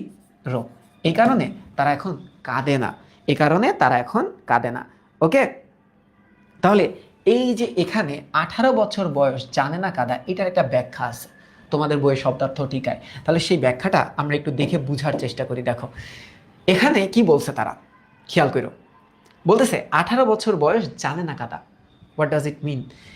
যৌবনে পদার্পণ করে এই বয়সের মানুষ আত্মপ্রত্যয়ী হয়, মানে নিজে নিজেই নিজের লক্ষ্যটা ঠিক করতে পারে। হ্যাঁ, নিজে থেকে, নিজে থেকে লক্ষ্য ঠিক করে, ঠিক করে তারা, হ্যাঁ আত্মপ্রত্যয়ী হয়, নিজের কাছেই শপথ করে যে আমার এটা করতে হবে। জীবনের মুখোমুখি দাঁড়ায় স্বাধীনভাবে। শৈশব কৈশোরে পরনির্ভরতার দিনগুলো ছিল যে কান্না এই বয়সের স্বভাব বৈশিষ্ট্য তাকে সচেতনভাবে মুছে ফেলতে উদ্যোগী হয়, যে এখন আর কান্নাকাটি তারা করে না। আগের জীবন ছিল অন্যের ওপর নির্ভরশীল, এখন আমি আমার সিদ্ধান্ত নেই, কান্নাকাটি করলে চলবে না। বুঝা গেছে? এবার আসো। আচ্ছা, তো এটা ভালো দিক, এটা ভালো দিক। তো আমরা তো ইতিবাচক দিকগুলোতে আসি। এইবার একটু লক্ষ্য করো, আমরা প্রায় পড়ে ফেলছি, মেলায় মেলায় পড়ে ফেলছি, আমাদের শেষ হয়ে যাচ্ছে। দেখো বলতেছে এ বয়স জানে রক্তদানের পুণ্য। এই যে পুণ্য, এই বয়স জানে রক্তদানের পুণ্য। পুণ্য মানে কি বলতো? পুণ্য মানে তো সোয়াব। হ্যাঁ, পুণ্য মানে কি? পুণ্য মানে তো হচ্ছে সোয়াব। আচ্ছা, রক্তদান মানে কিন্তু ব্লাড ডোনেশন না। রক্তদান মানে দেশ জাতি সমাজের জন্য প্রাণদানের কথা বলা হয়েছে, নিজেকে ত্যাগ করার কথা বলা হয়েছে। ঠিক আছে, কাদের জন্য? দেশ, জাতি আর কি বলতো সমাজ, সমাজের জন্য কি করতে হবে? রক্তদান করতে হলেও তারা করবে। আমরা মুক্তিযুদ্ধের সময় দেখছি, আমরা ভাষা আন্দোলনের সময় দেখছি, এই তেজি তরুণেরাই তো লাফাই পড়ছিল, সবার আগে অগ্রণী ভূমিকা পালন করছিল। এবার একটু দেখো, বাষ্পের বেগে তারা স্টিমারের মতো চলে। কিসের বেগে? কিসের বেগে? বাষ্পের বেগে স্টিমারের মতো চলে, বায়ুর বেগে তারা চলে। স্টিমার যেমন জোরে চলে এমন। তো এখানে কি প্রকাশিত হয়েছে? পাশে একটু লিখে রাখতে হবে, তাদের জীবনের গতিশীলতা, তাদের জীবনের গতিশীলতা প্রকাশিত হয়েছে, যে তাদের জীবনের গতিশীলতা প্রকাশ হয়েছে। এখন একটু দেখো এই রচনায় কি আছে বলতো? বাষ্প। এই রচনায় কি আছে? বাষ্প। আচ্ছা, একটু খেয়াল করো, বাষ্পের কয়েকটা প্রতিশব্দ আমাদের শিখতে হবে। ঠিক আছে, এই যে একটু খেয়াল করো, বাতাস, তাই না? বাষ্প, বাষ্প মানে কি বলতো? বাষ্প মানে তো বায়ু। ওকে, আচ্ছা, বাষ্প মানে কি বলতো? বাষ্প মানে তো অনিল। বাষ্প মানে কি বলতো? বাষ্প মানে তো সমীর। হ্যাঁ, কি বুঝাইলো এটা? বাষ্প মানে হাওয়া। এই যে তোমরা জানো ঢাকা বিশ্ববিদ্যালয়ের রিটেনে এই ধরনের প্রতিশব্দ, বিপরীত শব্দ, এই টাইপের কোয়েশ্চেন থাকে, থাকে না? তাহলে আমরা কিভাবে শিখতেছি এগুলাকে? দেখো বিদ্রোহী কবিতায় একটা লাইন ছিল। কি লাইন ছিল বলো তো? বিদ্রোহী কবিতার লাইন ছিল এরকম, যে আমি মলয় অনিল, আমি উত্তর বায়ু, উদাস পুরবী হাওয়া। তাহলে লাইনটা যদি আমি তোমাদেরকে একটু লিখে বুঝাই, দেখো তো, যে আমি, আমি মলয়, মলয় অনিল, অনিল, হ্যাঁ উদাস, উত্তর বায়ু, তাই না? উত্তর বায়ু, উদাস পুরবী হাওয়া, উদাস পুরবী। সাইডে দুষ্টু কোকিল হইতেছে, মাথার মধ্যে খালি মনটা চাইতেছে দুষ্টু কোকিল গান লাগে। কি একটা অবস্থা! আর এদিক পড়াইতেছে বিদ্রোহী কবিতার লাইন, পুরবী হাওয়া হইতেছে আ আ উ, এখন কইতেছে দুষ্টু কোকিল। মাথাটা আমার যাইবো আর কয়দিন পর, বুঝছো? আচ্ছা, তো দেখো বিদ্রোহী কবিতাতে এক লাইনেই বায়ুর কয়েকটা প্রতিশব্দ আমরা পাইছিলাম। ঠিক আছে, বায়ুর কয়েকটা প্রতিশব্দ পাইছিলাম, খেয়াল করো। একটা হচ্ছে অনিল, অনিল মানে বায়ু, বায়ু মানে বায়ু, ঠিক আছে, আর হাওয়া মানেও বায়ু। আবার এই কবিতায় পাইলাম বাষ্প, ঠিক আছে, বাষ্পের বেগে, স্টিমারের মতো চলে, বাতাসের বেগে চলে। আর তাহারই পরে মনেতে একটা লাইন ছিল, দক্ষিণা সমীর তার গন্ধে গন্ধে হয়েছে কি অধীর আকুল। তাহলে এই যে সমীর কথাটা, হ্যাঁ সমীর, এটা কোথায় পাইছিলাম আমরা বলতো? তাহারই পরে মনে, তাহারই পরে মনে, এই কবিতায়। একবারে সব পড়ে ফেলো।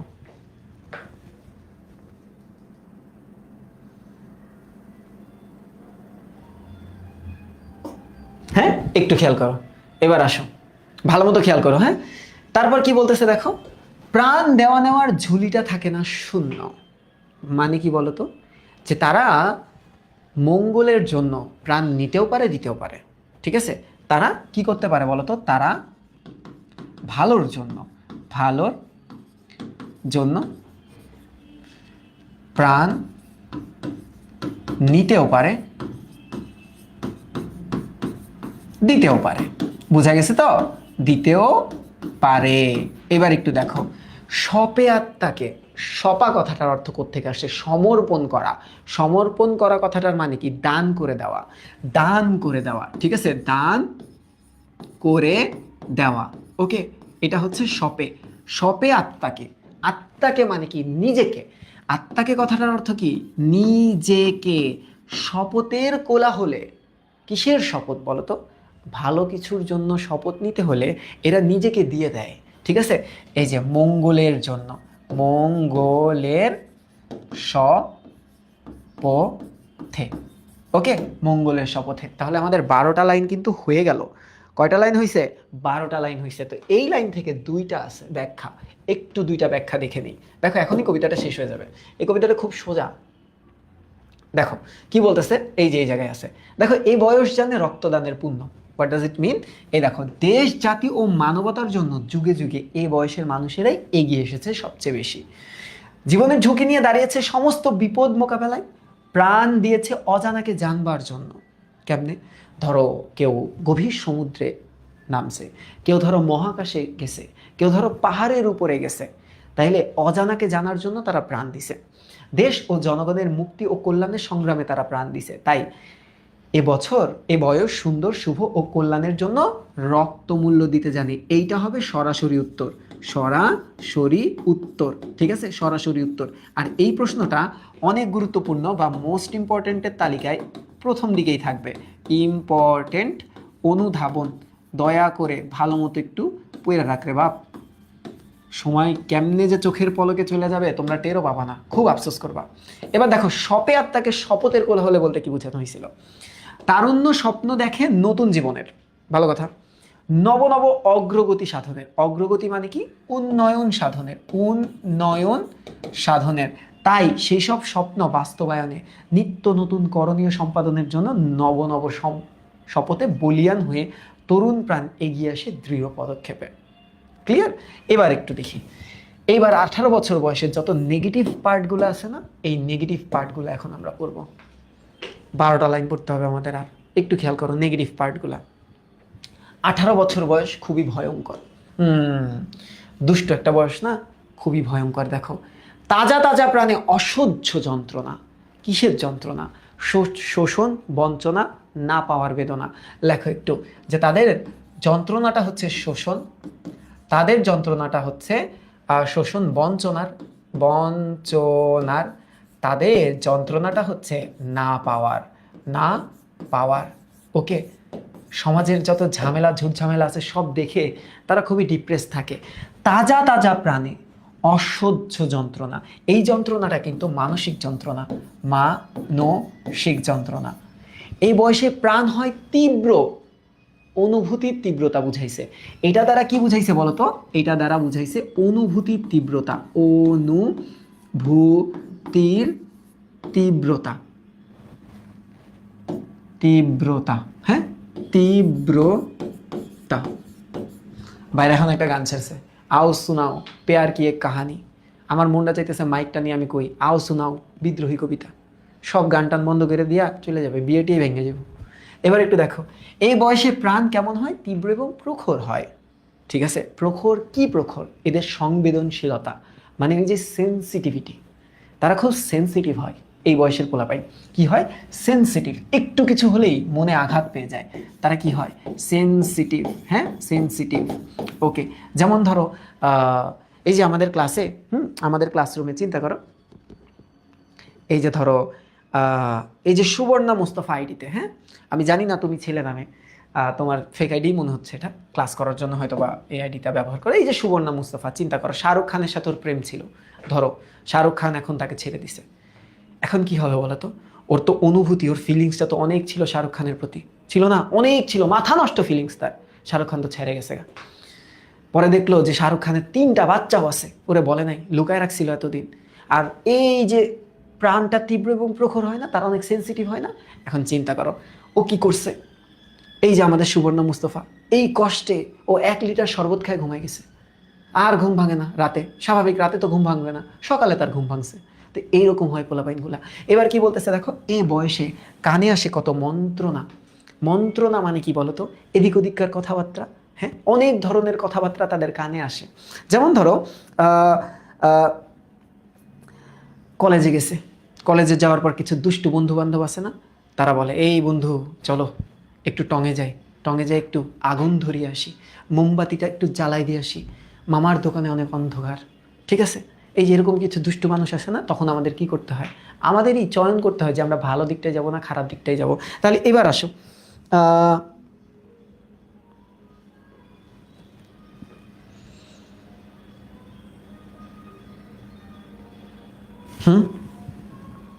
আচ্ছা তাহলে এখানে এই যে পরপর যে 3টা লাইন আছে না, এই যে তাজা তাজা প্রাণে অসহ্য যন্ত্রণা, এই বয়সে প্রাণ হয় তীব্র আর প্রখর, এই বয়সে কানে আসে কত মন্ত্রণা, এই 3টা লাইনই গুরুত্বপূর্ণ এবং এই 3টা লাইনের ব্যাখ্যা দেওয়া আছে। ঠিক আছে, ব্যাখ্যাটা দেওয়া আছে।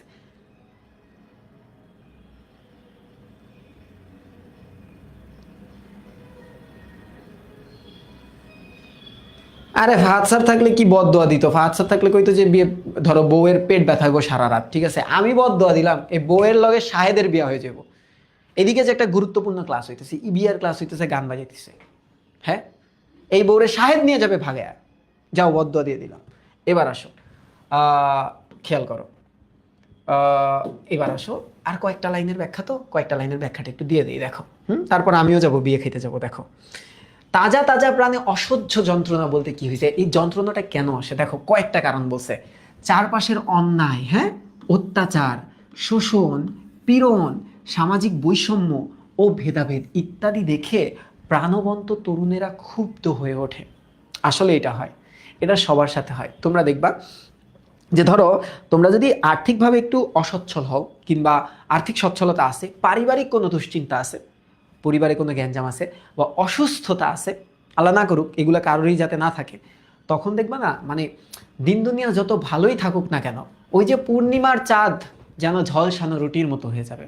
দুনিয়াটা সুন্দর হইলেও তোমার ভালো লাগবে না, তোমার কাছে এই পুরা সৌন্দর্যটা অর্থহীন লাগবে। তাহলে এখানে বলছে তাজা তাজা প্রাণে অসহ্য যন্ত্রণা। এটা কেন? যন্ত্রণার কারণগুলা কি? অন্যায়, অত্যাচার, শোষণ, পীড়ন, সামাজিক বৈষম্য এবং ভেদাভেদ। ভালো মতো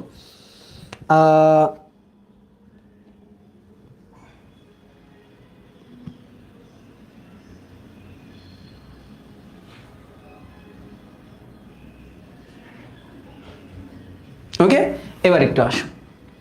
আচ্ছা, তারপরের লাইনটার ব্যাখ্যাটাও দেওয়া আছে তোমাদের বইতে। দেখো, এই বয়সে প্রাণ হয় তীব্র আর প্রখর। হ্যাঁ, তীব্র আর প্রখর। দেখো, তীব্র প্রখর বলতে অনুভূতির তীব্রতা এবং সুগভীর সংবেদনশীলতা বলছে। খুবই সংবেদনশীল থাকে এরা, খুবই সেন্সিটিভ থাকে এরা, খুবই সফট হয় এরা। মানে বাইরে থেকে দেখায় যে আমি একটা মাচো ম্যান, কিন্তু ভিতরে ভিতরে বিলাই। এবার একটু দেখো, এ বয়সের মানুষের জীবন বিশেষ তীব্র হয়ে দেখা দেয় এবং মনোজগতে তার প্রতিক্রিয়াও হয় গভীর। মনোজগতে মানে কি? ধরো কোনো একটা বড় ঘটনা ঘটতেছে, তোমার কিছু মনে হচ্ছে না, কিন্তু একটা কথা তোমার মনে একদম কাটার মতো বিঁধে গেছে। তো এই বয়সের পোলাপাইনগুলো একটু সেন্সিটিভই হয়। ঠিক আছে, এর জন্য দেখবা সবাই তাদের সাথে একটু ওইভাবেই কথা বলে যাতে মনে কষ্ট না পায়। আচ্ছা, এই বয়সে কানে আসে কত মন্ত্রণা। মন্ত্রণা কথাটা আসছে মন্ত্র থেকে, যে ভালো খারাপ সবকিছুই আসতে পারে। দেখো, ভালো মন্দ, ইতিবাচক নেতিবাচক নানা তত্ত্ব, মতবাদ এবং ভাবধারার সাথে পরিচিত হয় এই বয়সেই তরুণেরা, 18 বছর বয়সেই হয়। ওকে, তাহলে এই পর্যন্ত আমাদের গেল। এবার একটু খেয়াল করো, এবার একটু খেয়াল করো দ্বিতীয় প্যারা, নেতিবাচক দিকে দ্বিতীয় প্যারা। 18 বছর বয়স যে দুর্বার, এই লাইনটা, এই দুর্বার শব্দটা তোমরা বিদ্রোহী কবিতায় তোমাদের বইয়ে যদ্দূর সম্ভবত 7 নম্বর লাইনে গেলে পাবা। আমি দুর্বার ভেঙে করি সব চুরমার। এই শব্দটা কিন্তু বিদ্রোহী কবিতাতেও আছে, বিদ্রোহী কবিতাতেও আছে, ঠিক আছে। আচ্ছা, 18 বছর বয়স যে দুর্বার, দুর্বার কথাটার অর্থ হচ্ছে যাকে দমন করা যায় না, যাকে দমন করা যায় না। বোঝা গেছে?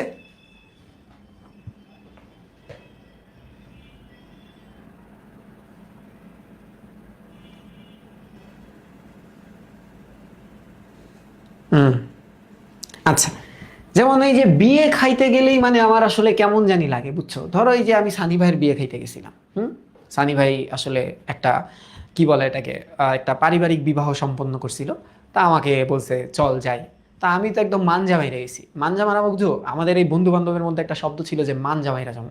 ভাইয়ের বিয়া না, আমি তো একটা কোটি পরছি একদম, হ্যাঁ একদম হাইফাই কোটি, তারপরে হচ্ছে পাঞ্জাবি পরছি, জুতা মুতা পরছি। ওইদিকে দেখি সানি ভাই গাড়ির পিছে স্যান্ডো গেঞ্জি বইরা বসে রয়েছে। কয় ভাই আমার গরম লাগে।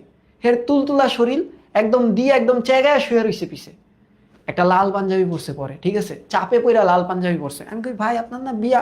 আচ্ছা ভালো কথা। কয় আরে জামু, আমি তো জামাই, সমস্যা নাই, জামু জামু, কোনো চিন্তা নাই, আমার এখন গরম লাগতেছে, আমি পিছে বইসা থাকি। তো ভালো কথা, এখন গেলাম গা মানিকগঞ্জে তার শ্বশুরবাড়ি। শ্বশুরবাড়ি যাই গেট থেকে যখন বের হইলাম, দেখি সবাই আমাকে নিয়ে খুব উৎসাহ দেখাচ্ছে। ওরা মনে করছে আমি মনে হয় জামাই। আমি কই কিরে ভাই, ভাইয়ের বিয়েতে আইসা নিজের জামাই ফিলটা নিয়ে গেলাম, মানে কি একটা অবস্থা। এরপর থেকে আসলে বিয়ে বাড়িতে যাইতে আমার খুব লজ্জা লাগে, কারণ আমি তো বিয়ে বাড়িতে গেলে মানজামাইরা যাব, পরে বউ যদি আমার দিকে নজর দেয় তখন ব্যাপারটা ভেরি ব্যাড। এবার একটু আসো, আহ,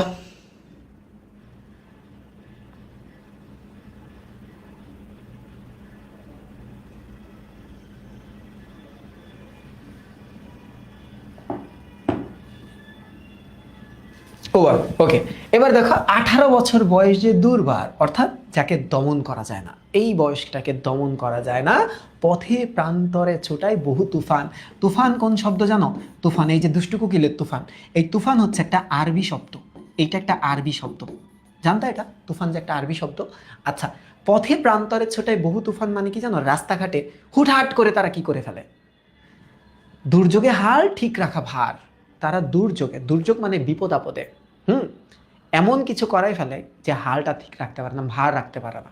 হ্যাঁ, দুর্যোগ মানে বিপদ আপদে, বিপদ আপদে, বিপদ আপদে। ওকে,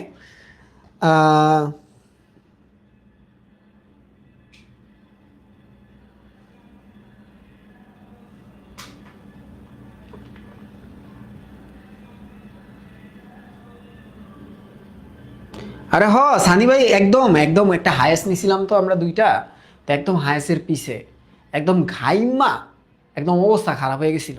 মানে টেনশন না, বিয়ে করতে যেতেছে প্রথমবার, এটা একটু টেনশনের ব্যাপার না? তা আমি সানি ভাইরে বলতেছিলাম ভাই এগুলো আসলে কোনো ব্যাপারই না, ঠিক আছে, এটা কোনো ইস্যুই না।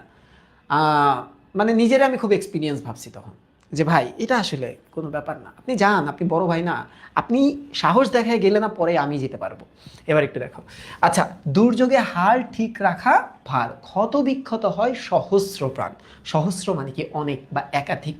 সহস্র মানে একাধিক। ওকে, মানে কথাটার অর্থ হচ্ছে এরা হুটহাট করে এমন ডিসিশন নেয় যার ফলে তাদের উপরেই ব্যাপারটা চলে আসে, ঠিক আছে। এবং দুর্যোগে, ওই বিপদ আপদের সময় তারা নিজের ভার নিতে পারে না, মানে ট্যাকেল দিতে পারে না, আর তখন কি হয়? ক্ষত বিক্ষত। এটা তোমাদের সমাসে আসবে, সমাসে আসলে এটা দ্বন্দ্ব সমাস হবে। ক্ষত ও বিক্ষত হয় সহস্র প্রাণ, যে এটার কারণে অনেক প্রাণ এদিক ওদিক হয়ে যায়। 18 বছর বয়সে আঘাত আসে, কেমন আঘাত আসে? অবিশ্রান্ত আঘাত আসে। আঘাত মানে কষ্ট আর কি, হ্যাঁ, 18 বছর বয়সে কষ্ট আসে। তাহলে এখান থেকে যদি আমাদের একটু পড়তে হয়, তাহলে আমাদের পড়তে হবে এই লাইনটা, দুর্যোগে হাল ঠিক রাখা ভার। এটার একটা খুব সুন্দর ব্যাখ্যা তোমাদের বইতে দেওয়া আছে। তোমাদের বইতে যে ব্যাখ্যাটা দেওয়া আছে তোমরা যদি একটু খেয়াল করো, যে জীবনের এই সন্ধিক্ষণে শারীরিক, মানসিক, সামাজিক, রাজনৈতিক নানা জটিলতাকে অতিক্রম করতে হয়। বিভিন্ন দিক থেকে চাপ আসে না? এই সময় সচেতন ও সচেষ্টভাবে নিজেকে পরিচালনা করতে না পারলে কি হয়? পদস্খলন হয়, মানে পা পিছলে যায়। পা পিছলে যাওয়া, পিছলে যাওয়া, পা পিছলে যাওয়া মানে কি? ভুল ডিসিশন নিলে জীবনে বিপর্যয় নেমে আসতে পারে। কি আসতে পারে? বিপর্যয় নেমে আসতে পারে। এবার বলছে 18 বছর বয়সে কি আসে? আঘাত আসে। কেমন আঘাত আসে বলো তো? অবিশ্রান্ত। অবিশ্রান্ত কথাটার অর্থ হচ্ছে না থেমে, একটানা, না থেমে বা একটানা।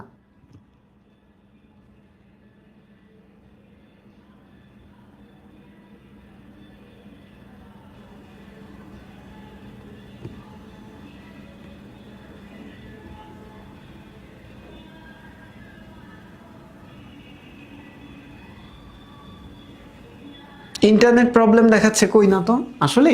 আর একটু পরে ফেলি, দেখো একে একে জড়ো হয়। দেখো আঘাতগুলা কিভাবে জড়ো হয় যদি প্রশ্ন আসে, আঘাত জড়ো হয় কিভাবে? জড়ো হয় কেমনে? দেখো তো, একে একে। এই বয়স কালো লক্ষ্য দীর্ঘশ্বাসে, এই বয়স কাঁপে বেদনায় থর থর।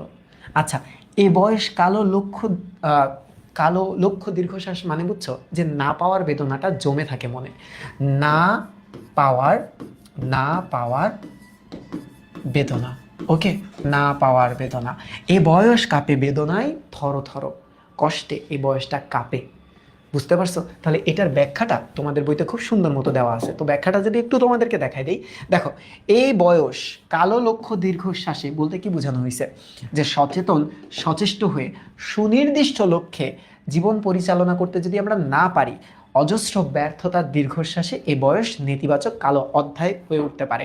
এখন চিন্তা করো, তোমাদের কোনো কারণে এসএসসি পরীক্ষাটা খারাপ হয়েছিল, তোমার মনে একটা কষ্ট লাগছে, তুমি ফিরে দাঁড়ানোর চেষ্টা করছো কিন্তু হয়নি, এইচএসসিটাও তোমার আশানুরূপ হয়নি। আচ্ছা, তুমি আবার ফিরে দাঁড়ানোর চেষ্টা করছো, তারপর কি হয়েছে? অ্যাডমিশনে যেও তোমার হয়নি। তার মানে একের পর এক, একের পর এক কষ্ট কি হচ্ছিল তোমার মনে জমতে জমতে তোমার জীবনের এই টাইমটা একটা কালো অধ্যায়ে পরিণত হয়েছে। তাই এখানে কিন্তু বলছে যে সচেতন এবং সচেষ্ট হয়ে সুনির্দিষ্ট লক্ষ্যে যদি তুমি পৌঁছাইতে না পারো, তাহলে কি হবে? অজস্র ব্যর্থতার দীর্ঘশ্বাস। তাহলে এখানে যে খুব সুন্দর কথাটা বলছে যে দীর্ঘশ্বাসটা কিসের? দীর্ঘশ্বাসটা হচ্ছে না পাওয়ার বেদনা, বা কি বলছে? ব্যর্থতা বা ব্যর্থতার। ওকে, ব্যর্থতা। তাহলে সুন্দর মতো এই লাইনটা একটু দাগায় রেখো, কিন্তু একটু দাগায় রেখো। ওকে, আচ্ছা, এই যে এখনই শেষ, আর মাত্র 8টা লাইন আছে, একটু খেয়াল করো। আর মাত্র 8টা লাইন আছে। দেখো বলতেছে কি, এই যে তবুও শুনেছি 18 জয়োধ্বনি, এটার উচ্চারণ আসবে তোমাদের। এটার উচ্চারণটা কেমন জানো? এটার উচ্চারণ এরকম যে জয়োধ্বনি। ওকে, জয়োধ্বনি। আর এটা মধ্যপদলোপী কর্মধারয় সমাস, জয় সূচক ধ্বনি, এটার ব্যাসবাক্য। আচ্ছা, একটু পরে করাইতেছি। তবুও 18 শুনেছি জয়োধ্বনি। আমরা এখানে বলতেছে যে কবি বলতেছে, কবি বলছে এত কিছুর পরও, এত কিছুর এত কিছুর পর ও সে কি 18 জয়ধ্বনি শুনছে। যে এত নেগেটিভ সাইড থাকার পরও 18 বছর বয়সটাই ভালো। এ বয়স বাজে দুর্যোগে আর ঝড়ে। মানে কি জানো? যে বিপদ আপদের সময়, বিপদ আপদ, হ্যাঁ, বিপদ আপদের সময় এই বয়সটা বাঁচে। এখন বিপদ আপদটা কেমন হতে পারে? দেশ, জাতি, মানবতা। কিসের? দেশ, জাতি ও মানবতার, মানবতার।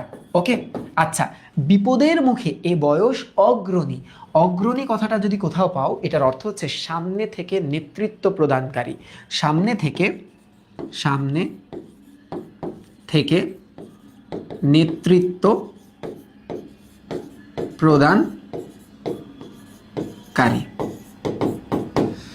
ওকে, এ বয়স তবু নতুন কিছু তো করে, যে এই বয়স নতুন নতুন কোনো সৃষ্টিশীল কাজ করে। ওকে,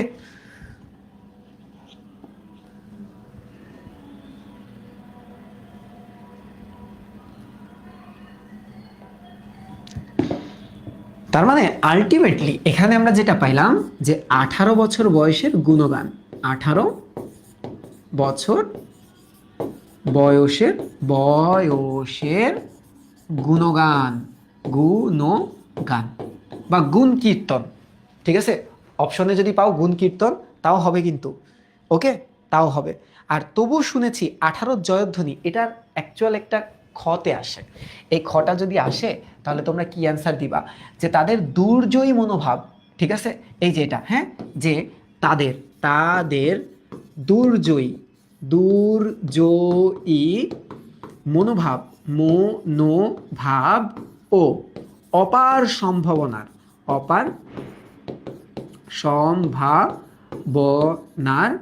দিকটি প্রকাশিত হয়েছে, দিক প্রকাশিত হয়েছে। ওকে, হয়েছে। একটু তোমরা বলো হয়েছে কিনা।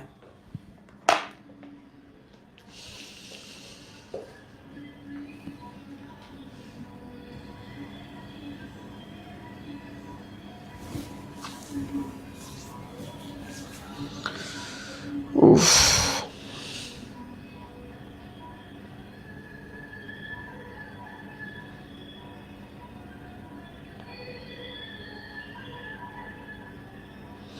বলো তো।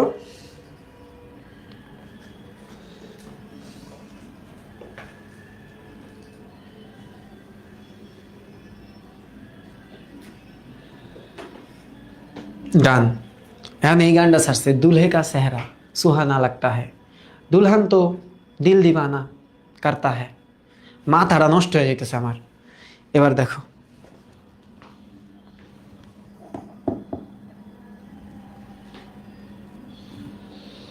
আচ্ছা তাহলে এবার লাস্ট প্যারা, এ বয়স যেন ভীরু কাপুরুষ না। তো এটা তো আমরা বুঝতে পারছি, পথ চলতে এই বয়স যায় না থেমে, যেটা স্থবির না, দিন শেষে ওরা কি বলে, স্টেবল না, হ্যাঁ, বা ওরা স্থবির না, স্থবির বা থেমে থাকার কথাটা অর্থে স্থবির না, ওরা গতিশীল। ওরা কেমন, ওরা গতিশীল, গতিশীল। ওকে, তাই এই বয়সে নেই কোনো সংশয়, তারা তাদের এইমটা জানে, তাদের লক্ষ্যটা জানে, এদেশের বুকে 18 আসক নেমে। তাহলে এই ব্যাপারটা আরেকটু ভালো মতো বোঝার চেষ্টা করি আমরা, ঠিক আছে, আরেকটু ভালো মতো বোঝার চেষ্টা করি। খালি পাগলাই নাই রে ভাই, মনটা চাইতেছে গান গাইতে, ঠিক আছে, উড়া ধুরা গান গাইতে চাইতেছে, ক্লাসটা শেষ করি তারপর দিমনে, হ্যাঁ, মাথাটা নষ্ট হয়ে যেতেছে। ওকে, দেখ, এই যে দুলহে কা চেহারা সুহানা লাগতা হয়, এই গানটা তো একটা স্যাড সং। ও বিয়ে করতে যাইতেছে, ওর তো ওই যে মিলেনিয়ার গান ছাড়া উচিত। পথ চলতে এই বয়স থামে না কেন, এই বয়স দেহ ও মনের স্থবিরতা, নিশ্চলতা, জরাকীর্ণতা, এই প্রত্যেকটাই কিন্তু থেমে থাকা অর্থে ব্যবহার করা প্রতিশব্দ। অতিক্রম করে দুর্বার গতিতে, প্রগতি এবং অগ্রগতি। প্রগতি মানে প্রকৃষ্ট রূপে ওদের অ্যাডাপ্টেবিলিটি আছে, ওরা খুব দ্রুত নতুনের সাথে অ্যাডপ্ট করে নিতে পারে। আর অগ্রগতি মানে উন্নয়নের পথে নিরন্তর ধাবমানতায়। ধাবমানতা কথাটার অর্থ হচ্ছে প্রবাহ, মানে ধাবমান কথাটার অর্থ হচ্ছে ওই জায়গায় পৌঁছানো, ধাবিত হওয়া, বা তোমরা বলতে পারো যে তারা হচ্ছে প্রবাহমান থাকে। হ্যাঁ, আচ্ছা, এ বয়সের বৈশিষ্ট্য, এদেশের বুকে 18 আসক নেমে, কথাটার অর্থ কি বুঝাইছে, যে 18 বছর বয়সের বহু ইতিবাচক বৈশিষ্ট্য চিহ্নিত করা হয়েছে। জড়নিশ্চল প্রথাবদ্ধ জীবনকে পেছনে ফেলে নতুন জীবনের স্বপ্ন রচনার কল্যাণ সেবাব্রত। সেবাব্রত মানে অন্যের সেবা করা বা অন্যের সেবায় নিয়োজিত থাকা। এটা একটু লিখে নাও, নাই তোমাদের মনে থাকবে না। অন্যের সেবায় নিয়োজিত থাকা, ওকে, অন্যের সেবায় নিয়োজিত থাকা, উদ্দীপনা, সাহসিকতা, চলার দুর্বার গতি, এই সবই 18 বছর বয়সের বৈশিষ্ট্য। কবি প্রার্থনা করেন এসব বৈশিষ্ট্য যেন জাতীয় জীবনের চালিকা শক্তি হয়ে যায়। কথাটার অর্থ কি জানো, যে এদেশের বুকে 18 আসক নেমে, ব্যাপারটা এটা না। 18 বলতে বুঝাইছে 18 বছর বয়সের বৈশিষ্ট্য। কোন বৈশিষ্ট্য? এই যে এই বৈশিষ্ট্যগুলা, ঠিক আছে। ওকে,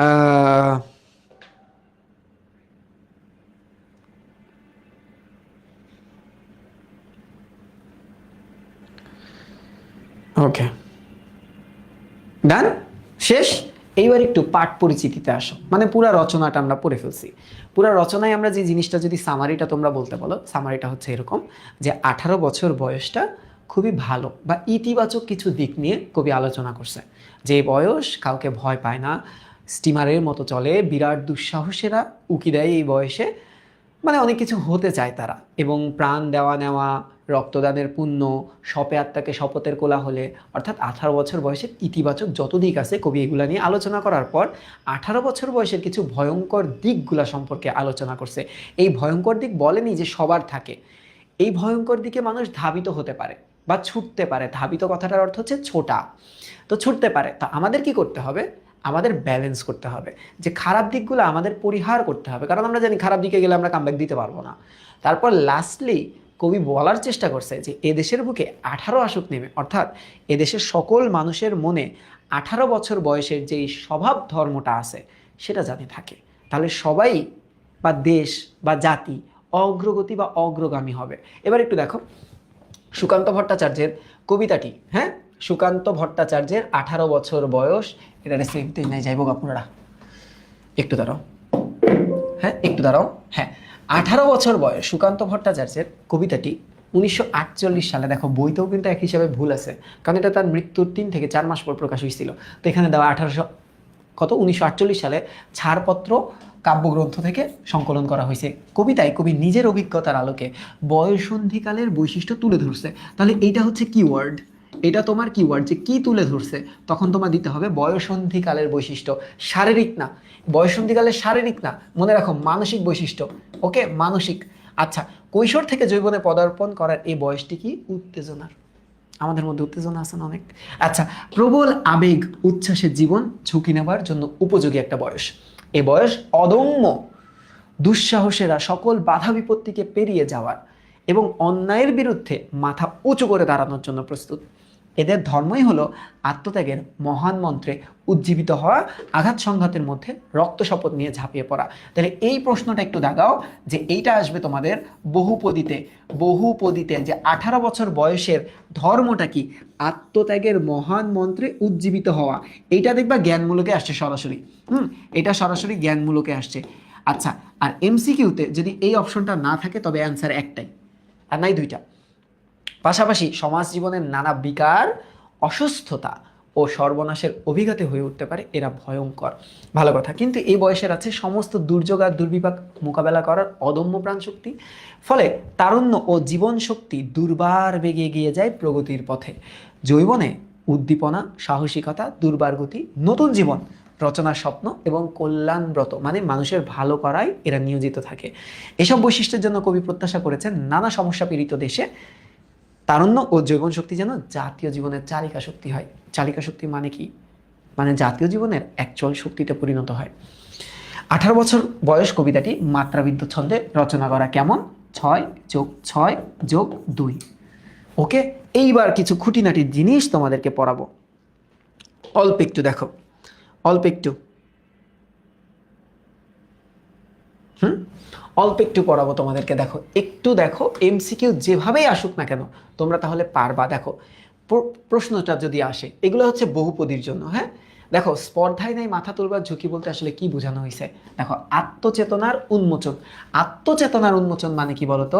যে নিজেকে, নিজের, হ্যাঁ, অস্তিত্বকে উপস্থাপন করা, নিজের অস্তিত্বকে কি করা? উপস্থাপন করা। উপন্যাস লিখে ফেলাইলাম, দেখো উপস্থাপন করা। ওকে, আরেকটু দাঁড়াও, অল্প একটু বাকি আছে। উপস্থাপন করা।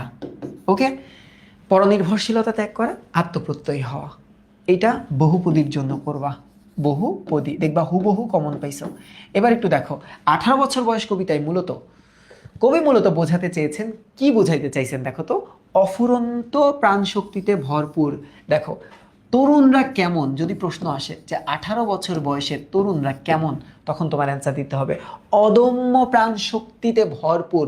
কথাটার অর্থ হচ্ছে তারা খুবই এনার্জেটিক, এনার্জেটিক, আত্মত্যাগের মহান মন্ত্রে তারা উজ্জীবিত।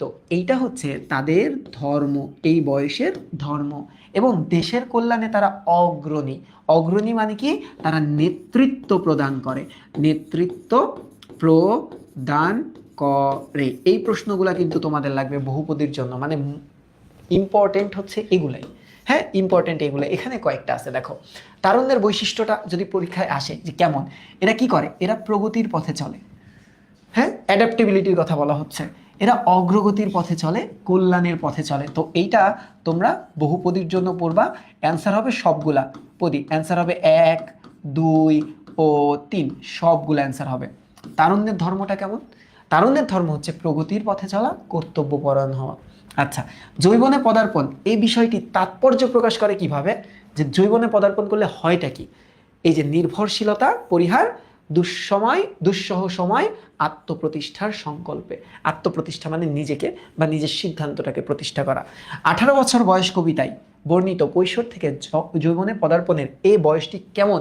এই বয়সটা উত্তেজনায় সামনে এগিয়ে যাওয়ার, আত্মশক্তিকে বিশ্বাস রেখে চলার, আবেগ ও উচ্ছ্বাস জীবনের ঝুঁকি নেওয়ার। দেখছো, এইটাও কিন্তু বহুপদীর জন্য, বহুপদীর জন্য। তো এইগুলো একটু ভালো মতো তোমাদের পড়তে হবে। দেখো, 18 বছর বয়স কবিতার ইতিবাচক কয়েকটা সম্ভাবনার কথা বলো। এক হচ্ছে সাহসিকতা, দুঃসাহসিকতা, দৃঢ়চেতা, শপথ গ্রহণ করে, বিপদের মুখে অগ্রণী ভূমিকা পালন করে এবং সংশয়হীন। এগুলা কি এই বয়সের ইতিবাচক বৈশিষ্ট্য। ইতিবাচক, হ্যাঁ, ইতিবাচক বৈশিষ্ট্য। এবার একটু দেখো তো, 18 বছর বয়সের তরুণেরা মনকে ঘিরে ধরে। কি ঘিরে ধরে বলো তো? দুঃসাহসী স্বপ্ন, রোমাঞ্চকর কল্পনা, আর কি? সাহসী উদ্যোগ। ডান। 18 বছর বয়স ভয়ঙ্কর কেন বলছে কবি বলো তো? 18 বছর বয়স ভয়ঙ্কর বলার কারণ কি? কারণটা হচ্ছে অসহ্য যন্ত্রণা আসে। কেন আসে বলো তো? অত্যাচার, অনাচার, অবিচার, বৈষম্য, এগুলোর জন্য প্রাণ তীব্র আর প্রখর হয়। আর এইটা তোমরা পাঠ পরিচিতি থেকে পড়বা, পাঠ পরিচিতি। তো তোমাদের পরীক্ষায় যেরকম প্রশ্নই আসুক না কেন, তোমরা সব পারবা। এইটা আমি এখনই দিয়ে দিব। এবার একটু ধরো, তোমাদের কিছু এমসিকিউ আছে এবং কিছু ক আছে। এই যে নির্বাচিত কিছু ক খ আছে, এগুলো একটু প্র্যাকটিস করবা তোমরা দয়া করে। আর উত্তর সহ এখানে 5টা তোমার আছে, কি বলে, খ আছে। যেই খগুলা বইতে নাই সেই খগুলা এখানে আছে। ঠিক আছে? যে বাষ্পের বেগে স্টিমারের মতো চলে, এটা বলতে কি বোঝানো হয়েছে? গতিশীলতা বোঝানো হয়েছে। এবার দেখো, 18 বছর বয়সের দুর্যোগে হাল ঠিক রাখতে পারে না কেন বলো তো? কারণ যদি অতিক্রম না করতে পারি বিভিন্ন জটিলতা, তাহলে আমাদের জীবনে কি দুর্যোগ নেমে আসে। এবার কি দেখো, তবু শুনেছি 18 জয়ধ্বনি কেন? কারণ তারা দুর্জয় মনোভাব পোষণ করে এবং তাদের ভিতরে অপার সম্ভাবনা আছে। এ বয়স তবু নতুন কিছু করে। কথাটার অর্থ কি বলতো? তাদের গুণ কীর্তন করা হয়েছে। প্রত্যেকটাই দেখবা তোমাদের লাইনের পাশে লিখে দিছি আমি, যাতে তোমরা ইজিলি বুঝতে পারো। তারপরে এটা পড়লে তোমাদের আর একটু ভালো হবে। আচ্ছা, না পড়লে যে কোনো ক্ষতি হবে ব্যাপারটা এরকম না। ঠিক আছে? এবার একটু দেখো কিছু ইউনিভার্সিটির কোয়েশ্চেন। এবার আমি বহুত পুরাতন কোয়েশ্চেনগুলোকে রাখছি, কারণ নতুন কোনো কোয়েশ্চেন না অ্যাড হয় নাই 18 বছর বয়স থেকে। তাই আমি বহুত পুরাতন কোয়েশ্চেন রাখছি, যে দেখো কোয়েশ্চেনের ধরনগুলো কেমন হয় অ্যাডমিশনে। খেয়াল করো, 18 বছর বয়সের কি নেই বলো তো? 18 বছর বয়সের কি নেই? সংশয়, মন্ত্রণা, না কাদা? বলো কোনটা হবে অ্যান্সার? তোমরা বলবা, আমি কিচ্ছু বলবো না, একদম বই থেকে নিয়ে বলবা। 18 বছর বয়সের কি নেই? 18 বছর বয়সের কোনো সংশয় নাই। হ্যাঁ, আর 18 বছর বয়স জানে না কাদা, জানে না কাদা। আর আসে মন্ত্রণা, কানে আসে মন্ত্রণা। ঠিক আছে? 18 বছর বয়স নেয় মাথা তোলবার ঝুঁকি। এটা হচ্ছে মাথা তোলবার ঝুঁকি। তার মানে যেই প্রশ্নই করুক না কেন, তুমি আটকাই দিবা ওদেরকে। 18 বছর বয়সে কবিতার লেখকের নাম কি? হাই হাই রে, এটা কোনো কোয়েশ্চেন? এটা আসছে সুকান্ত ভট্টাচার্য। দেখো একটা প্রশ্ন, ঢাকা বিশ্ববিদ্যালয়, চট্টগ্রাম বিশ্ববিদ্যালয়, বেগম রোকেয়া বিশ্ববিদ্যালয়, বারবার আসছে। 18 বছর বয়স কবিতাটি কোন ছন্দে রচনা করা? একটা কোয়েশ্চেন, ঢাবি গ। দেখছো, দুইবার, একটা 2003-04, একটা 6-7। জাতীয় কবি কাজী নজরুল ইসলাম বিশ্ববিদ্যালয়ে ক ইউনিট, বেগম রোকেয়া বিশ্ববিদ্যালয়ের গ ইউনিট, রাজশাহী বিশ্ববিদ্যালয়ের গ ইউনিট, চট্টগ্রাম বিশ্ববিদ্যালয়ের ক ইউনিট। তো এইটা তো মাত্রাবৃত্ত ছন্দে রচনা করা, এবং এটার পর্ববিন্যাসটা এইরকম। 18 বছর বয়স কবিতার স্তবক সংখ্যা কয়টা, কেন করা, এইগুলা দেখতে পারছো? দেখো, ঢাবি ক, জাতীয় কবি কাজী নজরুল ইসলাম বিশ্ববিদ্যালয় ক, তার মানে কবিতার স্তবক কয়টা? স্তবক হচ্ছে 8টা, এবং টোটাল লাইন কয়টা? টোটাল লাইন সংখ্যার কথা চিন্তা করলে আমরা দেখব যে 32টা। 32টা। এবার একটু দেখো, এই যে শেষ 20টা আছে মনে হয় এখানে। 18 বছর বয়স, পাথর বাঁধা ভাঙতে চায় কেমনে? হাত দিয়ে, হাতুড়ি দিয়ে, না লঘুরাঘাতে, কোনটা দিয়ে? ওরা বলছিল যে পদাঘাতে, পদাঘাত। পদাঘাত মানে কি? পা বা পায়ের আঘাত, তাই না? পায়ের আঘাত। তাহলে পা মানে কি? চরণ, তার মানে অ্যান্সার আসতেছে ক। দেখো সরাসরি কিন্তু এটা নাই, হ্যাঁ, একটু ঘুরাই দিছে। এদেশের বুকে 18 আসুক নেমে, কারণ ইতিবাচক। বিপদের মুখে 18 বছর বয়স কেমন? এরা অগ্রণী, একদম হুবহু বইয়ের লাইন। 18 বছর বয়স হলো কেমন বলো তো? এরা কি ভীরু? না। এরা কি বিনয়ী? বিনয়ী মানে কি? মানে খুবই, কেউ যদি এদেরকে ভয় দেখায় এরা কম্প্রোমাইজ করে ফেলে? না, বিনয়ী না। এদের সংশয় আছে? না। 18 বছর বয়স নির্ভয়, অর্থাৎ এদের কোনো ভয় নাই। আচ্ছা, 18 বছর বয়স ভয়ঙ্কর বলার কারণ কি বলতো? ভয়ঙ্কর বলার কারণ এই যে এরা প্রথাবদ্ধ জীবন পেছনে ফেলে নতুন জীবন রচনা করতে চায়।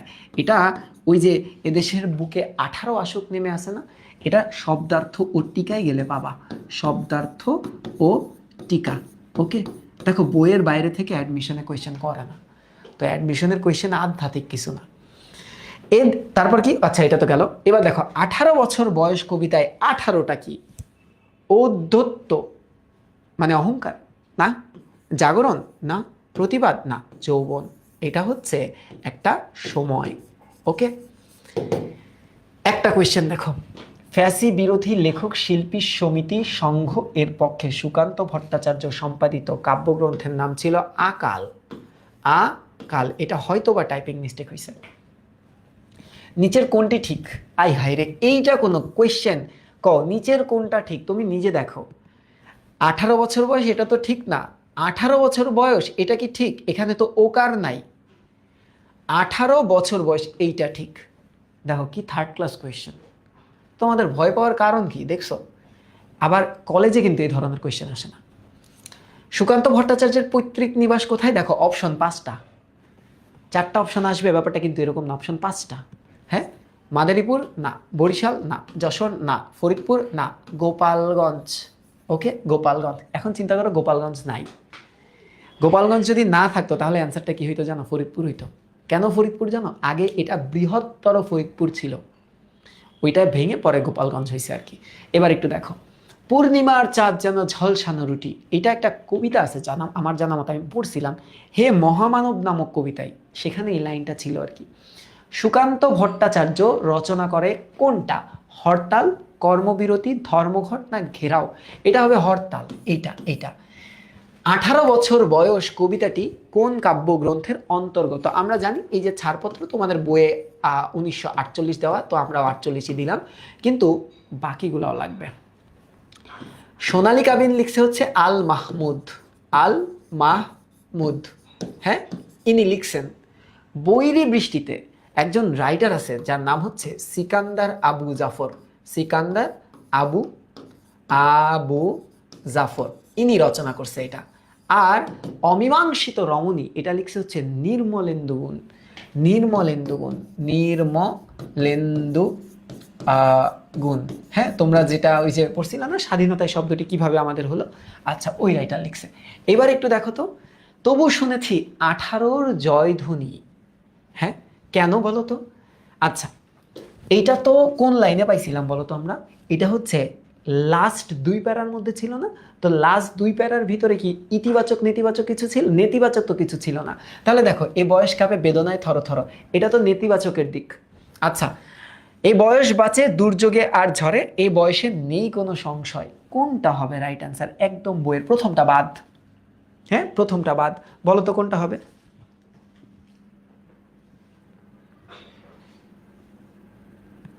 না, এটা তো সলভ ক্লাস না, এটা আমি হচ্ছে প্রতি রচনা করার পরে কিছু অ্যাডমিশনের কোয়েশ্চেন তোমাদেরকে করাই না, ওইটাই করাইতেছি। হ্যাঁ, ওইটাই করাইতেছি। আয় হ্যাঁ রে, গেছে রে, বোর্ডটা কি গেছে? যাইস না প্লিজ, বহুত কষ্ট হয়। হ্যাঁ, আসো। তাহলে এই যে আগের লাইন এবং পরের লাইন, এটার জন্য কি তোমার কবিতা মুখস্থ করতে হবে? যদি করা লাগে তাহলে করতে হবে, কিছু তো করার নাই। এই বয়স বাঁচে দুর্যোগে আর ঝড়ে, তাহলে এটার অ্যান্সারটা দিয়ে দাও। এই বয়স বাঁচে কেমনে? দুর্যোগে আর ঝড়ে। কিরে, ওটা ওপেন হয় না? এই যে, আচ্ছা দেখো, এই বয়স বাঁচে দুর্যোগে আর ঝড়ে। 18 বছর বয়স, থরো থরো কাঁপে কিসে? বেদনায় কাঁপে থরো থরো। বেদনায় না? হ্যাঁ, বেদনায় কাঁপে থরো থরো। 18 বছর বয়স কি জানে না? 18 বছর বয়স কাঁদতে জানে না। সুকান্ত ভট্টাচার্য কত বছর বয়সে মৃত্যুবরণ করেন? 21 বছর বয়সে।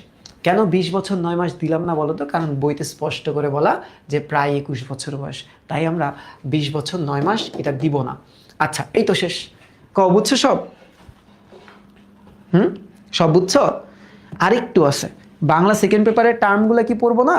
আমাদের তো পড়তে হবে বাংলা সেকেন্ড পেপারের টার্মগুলা। তো চলো আমরা বাংলা সেকেন্ড পেপারে একটু টার্মগুলা দেখে ফেলি। এগুলাকে একটু সেভ দিয়ে দেই, নাই কিন্তু পরে গায়েব হয়ে যাবে। এটা হচ্ছে MCQ অ্যাডমিশন, এর ভিতরেই সব ফাইলগুলো আছে, অ্যাডমিশন। ওকে, আর এটাকে একটু সেভ দিয়ে দিই, না এটাও হুট করে গায়েব হয়ে যাবে, ভয়ে থাকি। বই, এটা হচ্ছে EBI এর, EBI 3।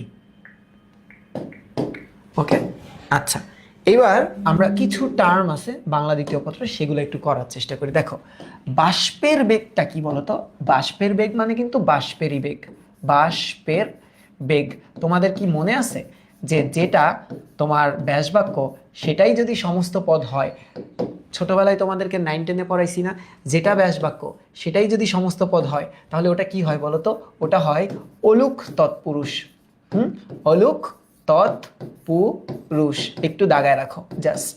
ওকে, জয়ধ্বনি কি? জয়ধ্বনি হচ্ছে জয় সূচক ধ্বনি, জয় সূচক সূচক ধ্বনি। ওকে, এইটা একটু লিখে রাখো। এই দেখো, সূচক মাঝখানের পদটা লোপ পাইছে, বিলুপ্ত হয়েছে, তার মানে এটা মধ্যপদলোপী, মধ্যপদলোপী কর্মধারয় সমাস। এটা তোমরা হয়তো বা পড়ে আসছো, যারা পড়ে আসনি কোনো চিন্তার কারণ নাই, সমাসের ক্লাসে আমরা তো পড়বই, এগুলো জাস্ট প্র্যাকটিস, রেগুলারলি প্র্যাকটিস। পথে প্রান্তরে কি হবে বলো তো? পথে প্রান্তরে বলতে পথে ও প্রান্তরে, তাহলে এখানে লিখলাম পথে ও প্রান্তরে। তো ব্যাসবাক্যে যদি ও আসে তাহলে কি হয় বলো তো? এটা হয় হচ্ছে দ্বন্দ্ব সমাস, দ্বন্দ্ব সমাস। এবার একটু দেখো তো, ক্ষত বিক্ষত মানে কি? ক্ষত ও বিক্ষত, ক্ষত ও বিক্ষত, তাহলে লিখে ফেলো ক্ষত ও বিক্ষত। ঠিক আছে, ক্ষত ও বিক্ষত, দ্যাট মিনস এটা কোন সমাস হবে বলো তো? ও আছে, ও থাকা মানেই তো দ্বন্দ্ব সমাস, দ্বন্দ্ব সমাস। এবার একটু দেখো তো, দীর্ঘশ্বাস কি হবে বলো তো? কে বলতে পারবা দীর্ঘশ্বাসটা কি হবে?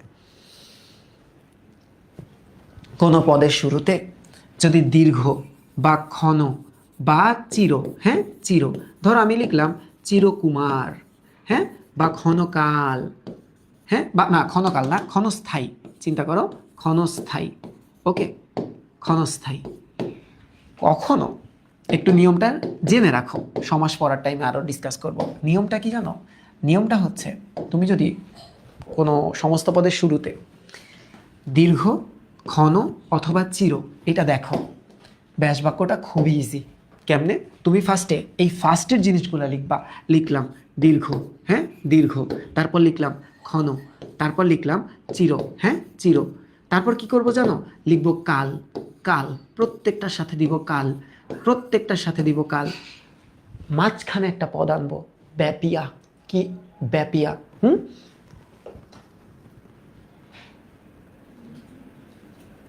মনোযোগ দিস রে ভাই, এগুলারে বাদ দিস না, এগুলারে বাদ দিলেই কিন্তু ধরা খেয়ে যাবি।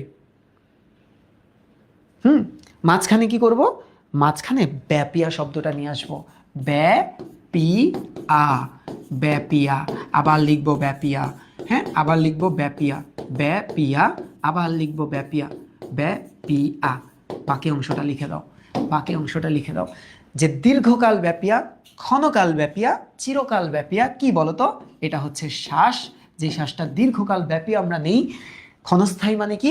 ক্ষণকাল ব্যাপী স্থায়ী, যেটা কিছু সময় থাকে। আচ্ছা, আর চিরকুমার মানে কি বলতো? চিরকাল ব্যাপিয়া কুমার, চিরকাল ব্যাপিয়া কুমার।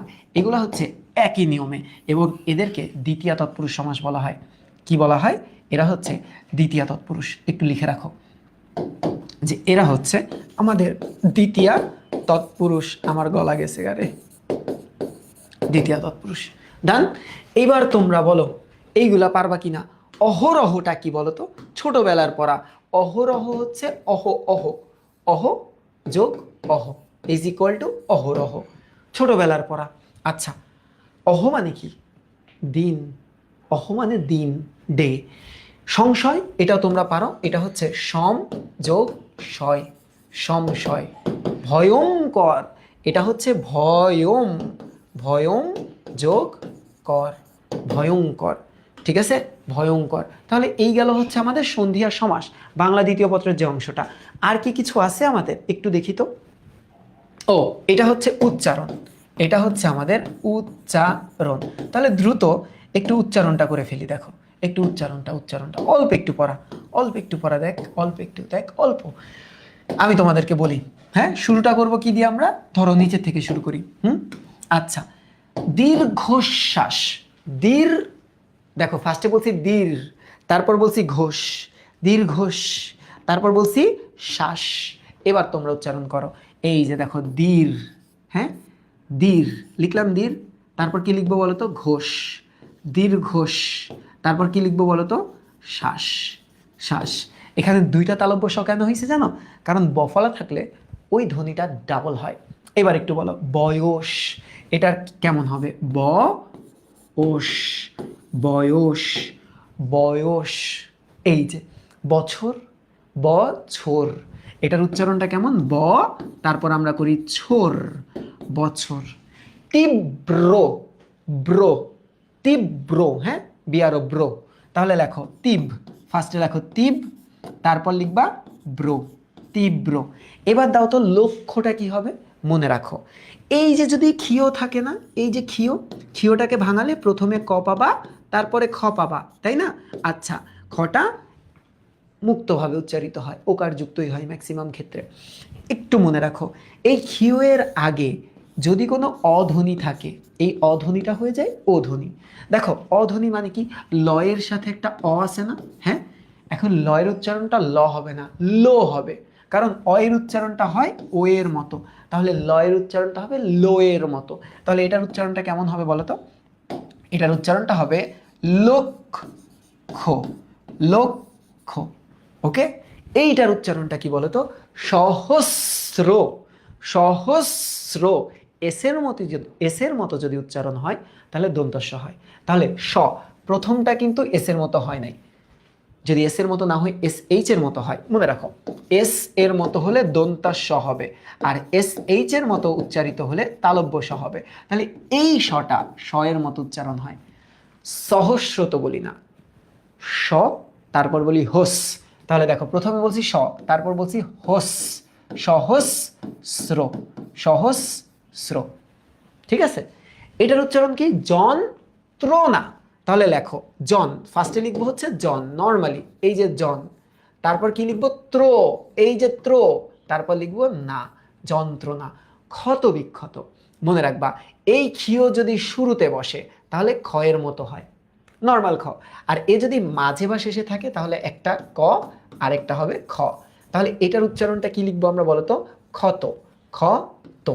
ওকে, আর বিক্ষতটা কিভাবে লিখবো? এই যে বিক, এই ক্ষীয়টা ভাঙালে প্রথমে ক পাবো, তারপরে কি? বিক ক্ষত, নট ক্ষত, বিক খ, তারপরে তো।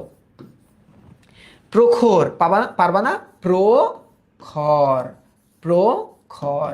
দুঃসাহস, মনে রাখবা এই বিসর্গ যদি থাকে, পরের যে ধ্বনিটা থাকে না, এটা দুইবার উচ্চারিত হয়।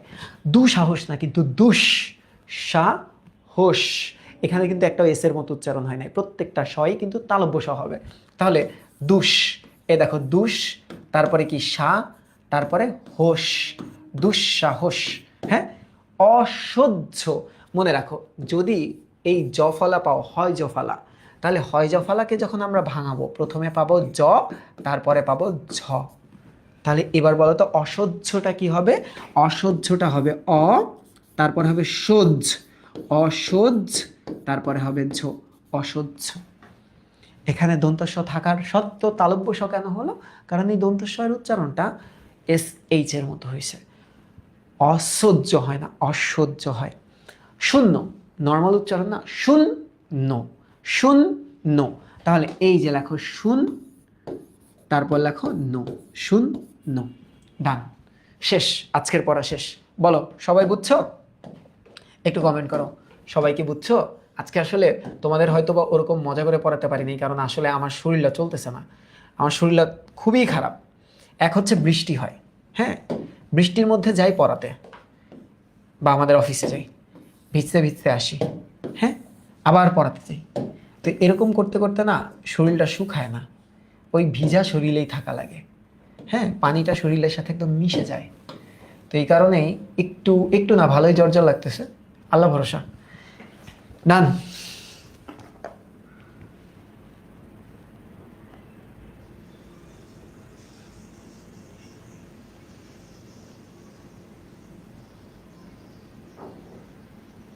হ্যাঁ, অধীন মানে পরাধীন বলা যায়। ওরে বাবারে,